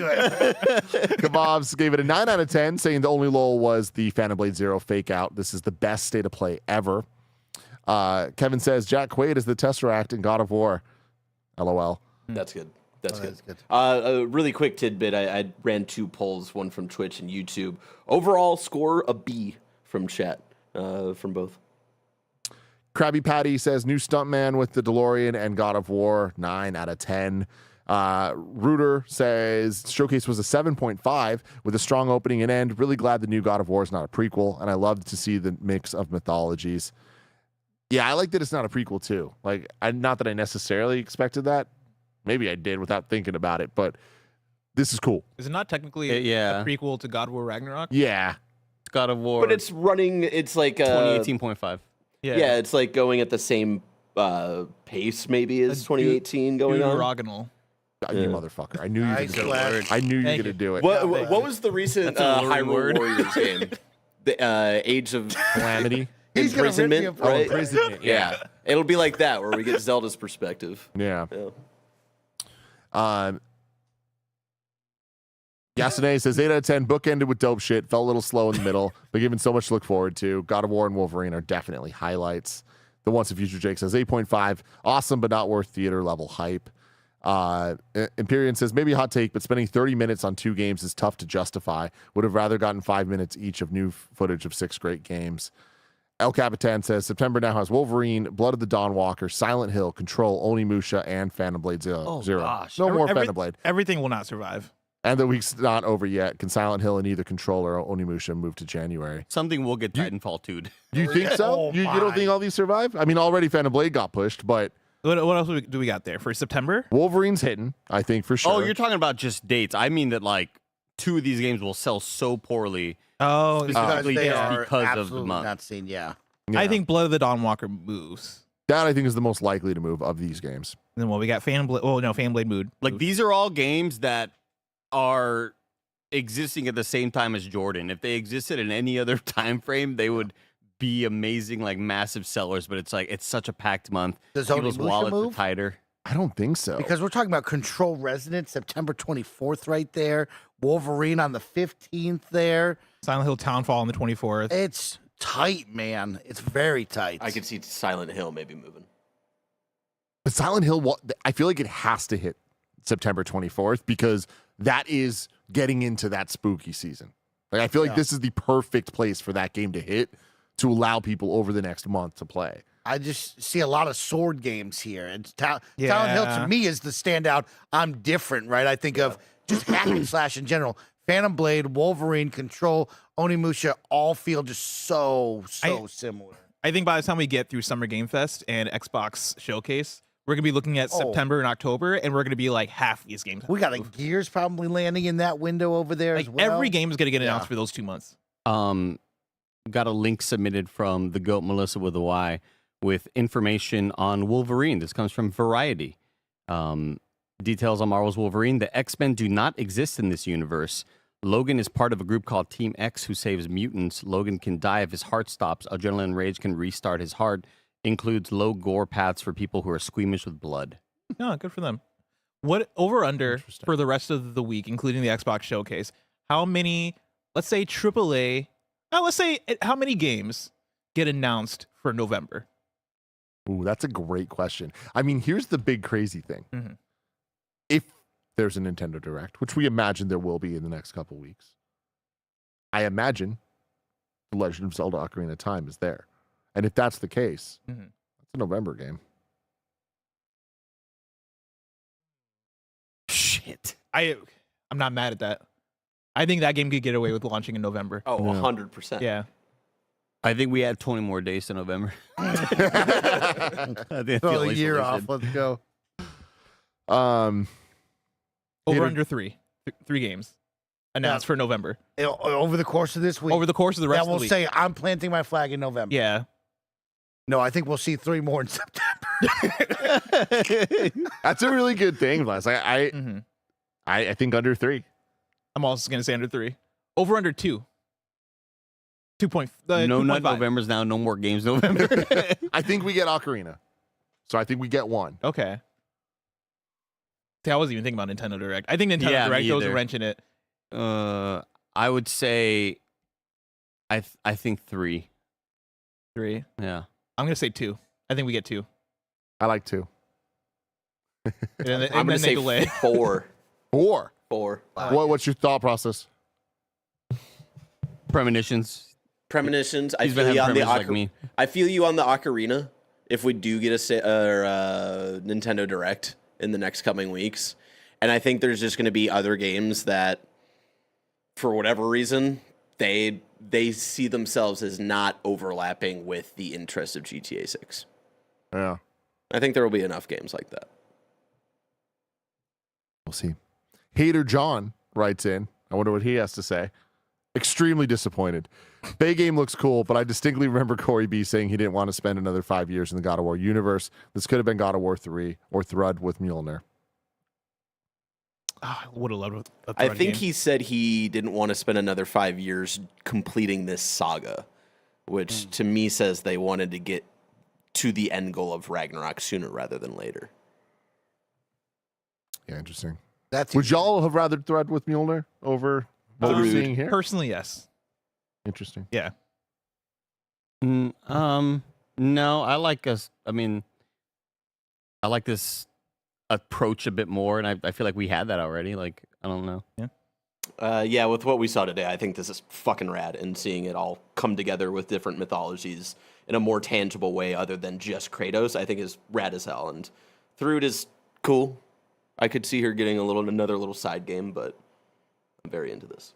Aaron Lime says, State of Play was sick. I just wanted more Sony first parties and more surprises. Stannis Thrax says, solid 9. Stuntman Hollywood was the highlight. We're so back to big budget third-person action games. Great way to kick off the week. Hell yeah, man. This is just the start.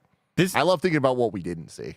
Legitimately, this felt like, in my opinion, the shot in the arm after the bad news of today's Games Daily of just like, things have not been selling super great. And like, this felt like, ooh, there's hope, a hope, a chance. Who knows?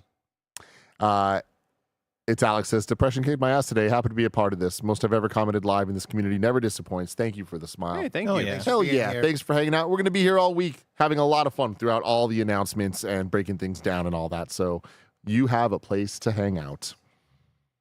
Galax Otto says 7 out of 10. Good. Had high expectations, and the highs were extremely high. God of War is definitely going to be game of the year.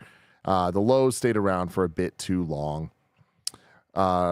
Raman Baranda says God of War is going to be full with the remaster, and now this one. Do y'all know if Corey's involved in this new one? Thanks for the content.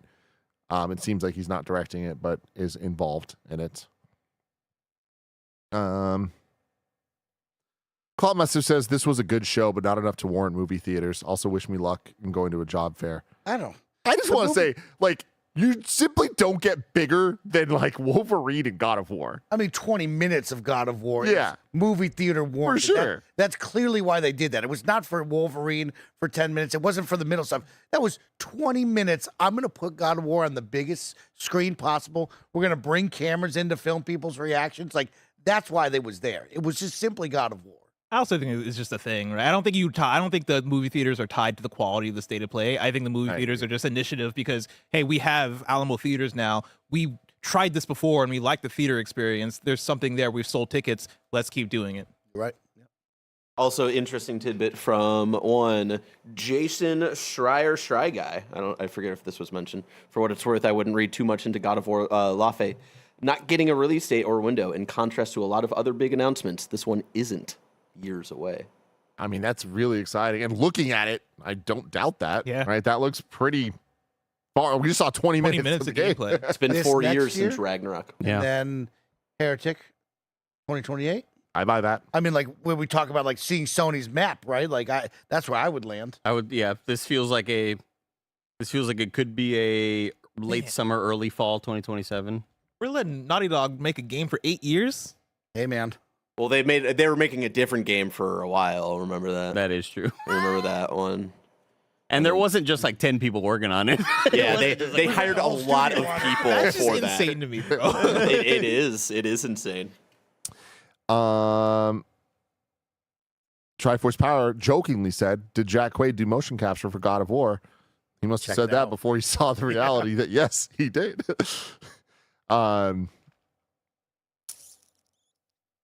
Dude, Fanblade Zero is gonna be awesome. Dude, that game's gonna be so sick. Is that gonna be our next Liza P? Yeah, I would say so. Yeah. Another fun tidbit about God of War Laufey. Sorry, I'm just getting a bunch of stuff Just here. a little tidbit, Barrett. Alana Pierce posted on Instagram, "Here's the God of War game I spent 4 years writing." Good for her. I'm so Fucking unbelievably good proud for of her. everyone. Fuck yeah, Alana. Hell yeah. That's so awesome. That Shadow says, I really feel like PlayStation's milking God of War franchise. This is the second showcase in a row with the God of War game ending. Yeah. You're going to be in those franchises. Milking a franchise when you put out 3 entries in a decade. Yeah. You're going to be living in those. The Mighty Mike says, I'm calling it Faye Blew the Horn. Oh. We still don't have that fucking answer, Tim. That's a good one. That's a good one, Chatter. I like that. Timo says, Friends Chemo is helping. I wanted to celebrate. Hell yeah. That's great news. Doing okay, says Wolverine Until Dawn and Laufey, I'm just going to call it that, makes my personal favorite showcase in years of any company. Really surprised by your scores, but to each their own. Robot Colonel says, how many of these September games will get released and not get delayed? Silent Hill, Control, Onimusha, Fenderblade, Wolverine. Fenderblade already did. I'm trying to see if we have anything that's not just variations on a theme here. Stone Cold says, first time ever donating, kind of funny. Love you guys. Great stream. Anyway, I'm baffled at the lack of Intergalactic, Fair Games, or Media Molecule. How do they not have more to show off of those games in 2026? I did not expect Intergalactic here. If it was here, it would have been a pleasant surprise. Fair Games, I think, speaks for itself. They're fucked. Yeah, I think that puts me towards like, ooh, we got a problem here. And then Media Molecule, it's like, would have been nice. What if they break into Summer Game Fest? Come on.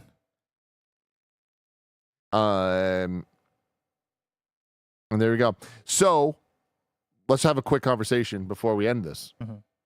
What didn't we see? Summer Game Fest, Friday. Oh. Resident Evil 9 DLC. I'm still expecting it. Resident Evil 9. Fantasy 7 Part 3. I'm expecting Hunter. it. Yep. And I was saying, I think it's going to either be at PlayStation or Summer Game Fest. And I was saying, tying it to PlayStation would be like, okay, I think it might still be exclusive more than ever.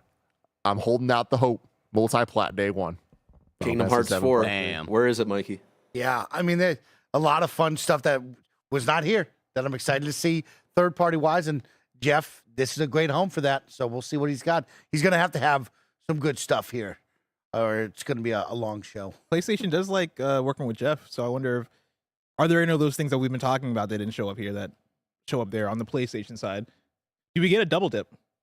Does God of War show up with another trailer and they're Fair like, game. here's The release? next 20 minutes. Here's another 20 minutes. That was funny. Chat says new Sonic the Hedgehog. Yeah, that's a good one. Yeah. Hollow Knight. Hollow Knight, Silk Song, DLC. Which I wouldn't have thought to be here. No. But if yeah. we're talking about SGF. Yeah, that was my prediction. Let's just fast forward. Kana 2. Yeah, Kana 2, man. There's a possibility it's a Jeff's thing. I'm bummed that there wasn't here. I really thought it was going to be. I mean, that's this year, right? It is, and it not being here, unfortunately, makes me think that Greg might be right and that this is not hitting this year. If it's not here at all this week, if we don't see it at SGF, I have a feeling that'll be next year, unfortunately. Yeah. Bums me out. All right, everybody. Tomorrow, our Gamescast is going to be a fun one. It is going to be your state of play hot takes. What games let you down? What games rocked? What should PlayStation do next? We want to know. Please call 415-343-5034 and leave your voicemail. We'll get to those tomorrow on Gamescast. I can't wait for that. It should be a ton of fun. And remember, the fun doesn't stop here. We have days left of Summer Game Fest with all the shenanigans. Andy, what's up? I put a Snickers in my pocket. It's so melted. The secret Snickers strikes back. So hot in here. No! All right, y'all. Bye. I was like, oh, I forgot.